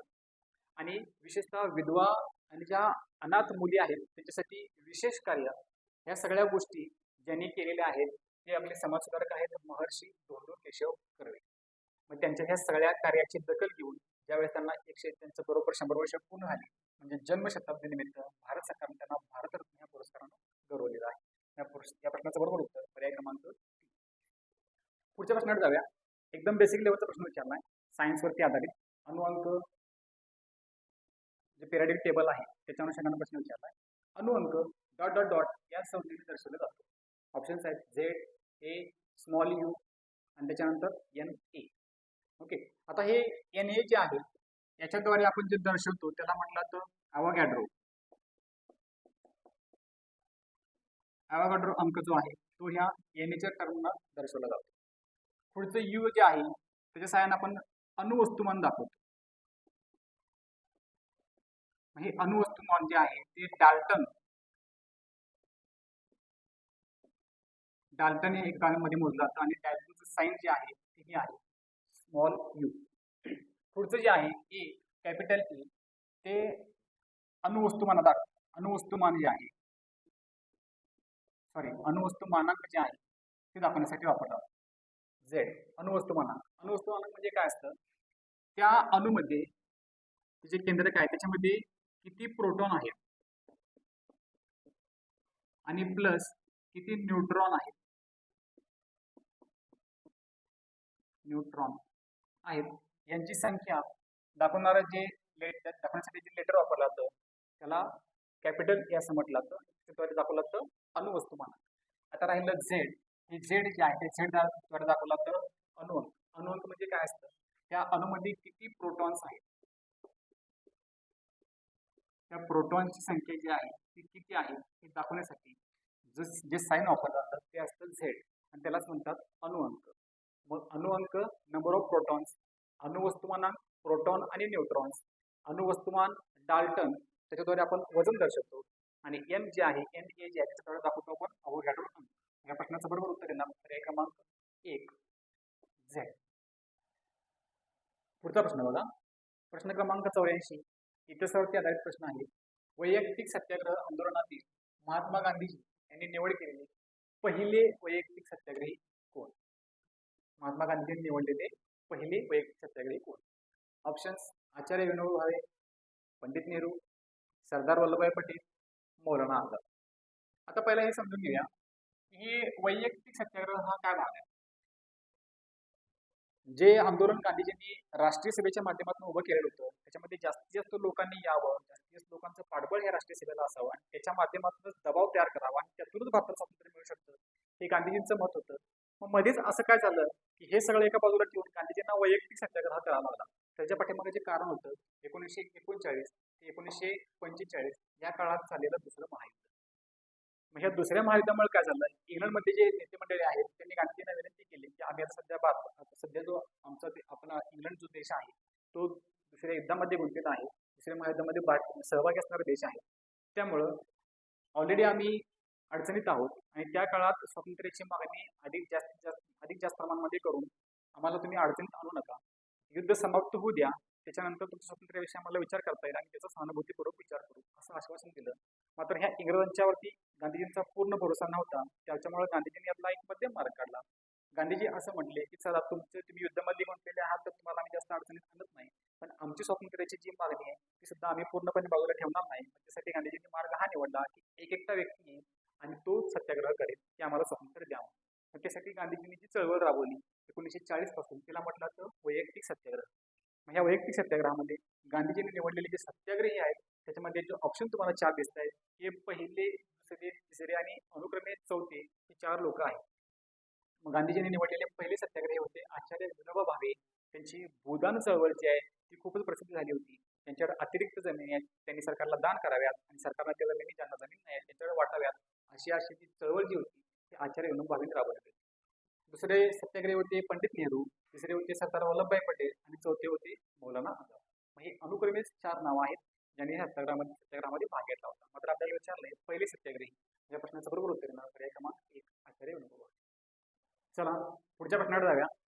एक एकदम इंटरेस्टिंग क्वेश्चन जो आजपर्यंत कुठेही विचारला गेलेला नाही, अद्यापपर्यंत कुठल्याही परीक्षेला हा प्रश्न पडलेला नाही, पुढच्या काळात हा प्रश्न कुठल्या ना कुठल्या परीक्षेला पडणार. त्याच्या अगोदर ज्या आपल्या बॅचेस झाल्या त्या सगळ्या बॅचेसला मी सांगत होतो की 7 सिस्टर्स मधली ही जी 4 राज्य आहेत, अरुणाचल प्रदेश, नागालँड, मणिपूर, मिझोराम, हे जे राज्य आहेत ह्या राज्यांचा उत्तरेकडून दक्षिणेकडे सिक्वेन्स विचारला जाणार. अजूनपर्यंत कुठेही प्रश्न पडलेला नाही, त्याच्यावरती लक्ष ठेवा. तो प्रश्न विचारला जाणार. मी 5 वर्ष सांगत होतो कुठल्या परीक्षेला प्रश्न पडणार हे माझ्या हातात नव्हतं, पण मी सांगत होतो की हे करून ठेवा. आणि लकीली मागची जी मुंबईची एक्झाम झाली त्या मुंबईच्या परीक्षेला हा प्रश्न विचारला की 7 सिस्टर्समध्ये हे जे राज्य आहेत 4 राज्य यांचा उत्तरेकडे दक्षिणेकडे योग्य सिक्वेन्स जुळवा. मग ज्या मुलांना मी सांगितलेलं होतं, ज्यांनी हे ऐकलं, ज्यांनी मॅप बघितलेला होता, तर त्या सगळ्या मुलांना हा 1 मार्क पडलेला आहे. असं समजायला हरकत नाही की मुंबईसारख्या ठिकाणी आपण उतरलो असेल आणि जर एक प्रश्न हा आपल्याला मिळाला तर अखंड महाराष्ट्राला आपण 1 मार्क मागे टाकला असं समजायला हरकत नाही. साधारणतः त्याच धर्तीवरती अद्यापर्यंत कुठेही वाचण्यात बघण्यात तुमच्या गेला नसेल अशा प्रकारचा एक अनोखा प्रश्न जो मॅप रिडिंगवरती मी तयार केला आहे. हा प्रश्न बघा, प्रश्न क्रमांक 85. काय प्रश्न आहे बघा, दक्षिणेस समुद्र किनारा, दक्षिण दिशेला समुद्र किनारा, दिशा कन्सिडर करायचं म्हटलं तर ही दिशा जर उत्तर आली तर ही दिशा आली दक्षिण, ही उजव्या हाताची नेहमी असते पूर्व आणि डाव्या हाताची असते पश्चिम. प्रश्न विचारला दक्षिणेस समुद्र किनारा आणि उत्तरेस हिमालय पर्वत, उत्तरेला हिमालय पर्वत या दोन्ही प्राकृतिक घटकांशी जोडले गेलेलं राज्य. म्हणजे असं एक राज्य आहे भारतामध्ये की त्या राज्याला हिमालय पण गेलेला आहे, वर्ण हिमालयाच्याही रांगा आहेत आणि दक्षिणेला समुद्र किनाराही आहे. वर करणे बघितलं आणि ऑप्शन मध्ये जर मी हे दिलं नसतं 4 ऑप्शन, याच्यामध्ये एक ऑप्शन जर असं तयार करून दिला असता की भारतात कुठल्याच राज्याला अशी कंडिशन नाहीये, तर बहुतेक मुलांनी ते प्रश्न जो आहे किंवा ते राज्य आहे ते बरोबर उत्तर म्हणून घेतलं असतं. पण लक्षात घ्या भारतामध्ये एक राज्य असं आहे ज्या राज्याला उत्तरेला हिमालयाच्या रांगा सुद्धा पसरलेल्या आहेत आणि दक्षिणेला समुद्र किनारा सुद्धा आहे आणि ते राज्य आहे पश्चिम बंगाल. जर पश्चिम बंगालचा मॅप नीट बघितला तर तुम्हाला डायरेक्ट तिकडे दिसेल की ह्या बाजूला डायरेक्टली बंगालचा उपसागर पसरलेला आहे. आणि बऱ्याच लोकांना असं वाटतं की इथं पश्चिम बंगाल संपलं, पण असं नाहीये. हा पश्चिम बंगालचा विस्तार जो असा वरती उत्तरेपर्यंत आहे, मग सिक्कीम राज्याला टेकायला हा विस्तार केलेला आहे. आता याच्याबद्दल अजून एक बदल लक्षात घ्या, याच ठिकाणी एक प्रसिद्ध ठिकाण आहे इथं या आसपास, त्या ठिकाणाचं नाव आहे दार्जिलिंग, जे चहाच्या मळ्यांसाठी विशेष प्रसिद्ध आहे. सगळ्यांना हेच माहिती आहे की आसामचा चहा प्रसिद्ध आहे, म्हणून दार्जिलिंग हे ठिकाण कुठं आहे असं विचारलं की पोरं डायरेक्टली दार्जिलिंगला आसाममध्ये नेऊ शकतात, पण ते तसं नाहीये बाळांनो. दार्जिलिंग हे जे ठिकाण आहे ते येतं पश्चिम बंगालमध्ये, कारण पश्चिम बंगालचा नकाशा बघावरती हा चिंचोळा होत गेलाय आणि उत्तरेला इथपर्यंत हा नकाशा टेकलेला आहे. मग ह्याच भागामध्ये इकडला हा जो भाग आहे याच भागामध्ये हिमालयाच्या रांगा ज्या आहेत अशा पद्धतीने पसरलेल्या आपल्याला दिसतील. अशा पद्धतीने ह्या रांगांचा विस्तार झालेला दिसतो. ह्या रांगा अशा पद्धतीने गेलेल्या आहेत. मग एक राज्य हे पश्चिम बंगाल हे असं राज्य आहे ज्या राज्याच्या उत्तरेला हिमालयाच्या रांगा सुद्धा आहेत आणि दक्षिणेला समुद्र किनारा सुद्धा आहे. ह्या प्रश्नाचं बरोबर उत्तर येईल पर्याय क्रमांक 4 पश्चिम बंगाल. साइड बाय साइड हेही लक्षात घ्या की 7 सिस्टर्स 7 राज्य जे आहेत नॉर्थ ईस्टला त्यातल्या कुठल्याच राज्याला समुद्र किनारा लागू नाही. एक तर त्यांना खालच्या बाजूला बांगलादेश लागलेला आहे किंवा इकडे ह्या बाजूला ज्याला आपण ब्रह्मदेश असं म्हणतो किंवा म्यानमार असं म्हणतो तो देश लागून आहे. यातल्या कुठल्याच राज्याला समुद्र किनारा लागून नाही. या प्रश्नाचं बरोबर उत्तर येणार पर्याय क्रमांक 4 पश्चिम बंगाल. पुढच्या प्रश्नाकडे जाऊया. महाराजांच्या इतिहासावरती आधारलेला हा प्रश्न आहे. प्रश्न क्रमांक 89. छत्रपती शिवाजी महाराज यांच्या काळातील गुलाब, गलबत, पाल ही नावे कोणत्या घटकाशी निगडीत आहेत? छत्रपती शिवाजी महाराज यांच्या काळातील गुलाब, गलबत, पाल ही नावे कोणत्या घटकाशी निगडीत आहेत? ऑप्शन्स: महाराजांनी बनवून घेतलेली सोन्याची नाणी, महाराजांच्या आरमारातील लढाऊ जहाज, महाराजांनी बांधलेले सागरी किल्ले आणि सागरी किल्ल्यावरील धान्याची कोठार. आता हे समजून घ्या पहिल्यांदा की गुलाब, गलबत, पाल ही जी आहे हे दोन. आता हा प्रश्न जो आहे तो क्रमिकच्या पाठ्यपुस्तकावरती आधारलेला प्रश्न आहे. त्याच्यामध्ये जो पहिला ऑप्शन दिला आहे महाराजांनी बनवून घेतलेली सोन्याची नाणी, दोन प्रकारची नाणी महाराजांनी बनवून घेतली होती. एकाचं नाव होतं होन आणि दुसऱ्याचं नाव होतं शिवराई. असे दोन प्रकारची नाणी महाराजांनी बनवून घेतली होती. त्याच्यामुळं गुलाब, गलबत आणि पाल जी आहेत ती सोन्याची किंवा महाराजांनी बनवून घेतलेली नाणी वगैरे काय नाहीये. हा ऑप्शन तुमचा कट होतोय. अजून एक ऑप्शन बघा, महाराजांनी बांधलेले सागरी किल्ले. सिंधुदुर्ग हा महत्वाचा एक किल्ला महाराजांच्या काळामध्ये महाराजांनी बांधून घेतलेला होता. मग ते त्याच्यामध्ये काही संबंध येत नाही. ते तुमचा ऑप्शन जो आहे हा कट होणार. हा ऑप्शन धान्याचे कोठार द्यायचा म्हणून चकवा द्यायचा म्हणून असंच ऑप्शन दिलेला आहे. या प्रश्नाचं बरोबर उत्तर आहे महाराजांच्या आरमारातील लढाऊ जहाज. जवळजवळ 400 प्रकारची जवळजवळ 400 जहाज महाराजांनी बांधून घेतली होती. आणि छत्रपती शिवाजी महाराज हे पहिले व्यक्ती होते ज्यांनी हे ओळखलेलं होतं की हे जे युरोपियन लोक आहेत त्यांचं आक्रमण समुद्री मार्गे सुद्धा होऊ शकतं. त्याला जर प्रतिबंध करायचा असेल तर आपल्याकडे त्या तोडीचं आरमार असणं गरजेचं आहे. ही गरज महाराजांनी ओळखून मग आपले आरमाराचे प्रमुख कान्होजी आंग्रे त्यांच्या त्यांना मदतीला घेऊन महाराजांनी ह्या आरमाराची उभारणी केली होती. त्याच्यामुळं फादर ऑफ इंडियन नेव्ही असं देखील महाराजांना म्हटलं जातं. ते याच कारणामुळे कारण आरमाराची बांधणी जी आहे छत्रपती शिवाजी महाराजांनी केली होती. या प्रश्नाचं तुमचं बरोबर उत्तर येणार पर्याय क्रमांक 2 महाराजांच्या आरमारातील लढाऊ जहाज. पुढच्या प्रश्नाकडे जाऊया. भूगोलावरती आधारित बेसिक लेवलचा प्रश्न विचारला आहे. प्रश्न क्रमांक 92.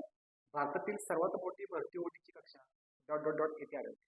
आता पहिल्यांदा तर आपल्याला हे समजायला पाहिजे की भरती ओढीची कक्षा म्हणजे काय प्रकार असतो. त्यासाठी थोडंसं बेसिक बघूया. भरती काय असते आणि ओढी काय असते. समुद्राला भरती येणं म्हणजे काय असतं तर पाणी त्या ठिकाणचं वाढतं. आता हे समजून घ्या की इथं जर भरती असेल तर त्याच्या बरोबर विरुद्ध 180 अंशावरती भरतीच असते आणि इथं ओहोटी असेल तर त्याच्या 180 अंश विरुद्ध बरोबर समुद्र साईडला नेहमी ओहोटीच असते. मग सूर्यग्रहण असेल, चंद्रग्रहण असेल, अमावस्या असेल, पौर्णिमा असेल तर त्यामुळे काय होतं की समुद्र इकडल्या बाजूला सूर्य, इकडल्या बाजूला चंद्र हे जर दोघं एका रेषेमध्ये आले तर हे जे पाणी आहे त्याच्यावरती गुरुत्वबळ मोठ्या प्रमाणात काम करतं आणि त्याच्यामुळे इकडलं जे पाणी आहे ते मोठ्या प्रमाणात ह्या बाजूला खेचलं जातं आणि असंच या बाजूलाही खेचलं जातं. ती जी कंडिशन आहे त्याला आपण भरती असं म्हणतो आणि ह्या बाजूला जे पाणी उरतं त्याला आपण ओहोटी असं म्हणतो. मग भरतीच्या वेळेला पाणी जास्तीत जास्त लेवलपर्यंत वाढत जातं आणि ओहोटीच्या वेळेला ते पाणी कमी कमी होत जातं. भरतीच्या वेळेला वाढणारं जास्तीत जास्त पाणी आणि ओहोटीच्या वेळेला कमी होणारं कमीत कमी पाणी याच्यामध्ये जो फरक आहे त्याला म्हटलं तर भरती ओहोटीची कक्षा. समुद्राला ज्यावेळेस भरती येते त्यावेळेस वाढणारी पाण्याची पातळी, पाण्याचे लेवल आणि ज्यावेळेस ओहोटी येते त्यावेळेस कमी होणारी पाण्याची पातळी याच्यामध्ये जो फरक आहे त्याला म्हटलं तर भरती ओहोटीची कक्षा.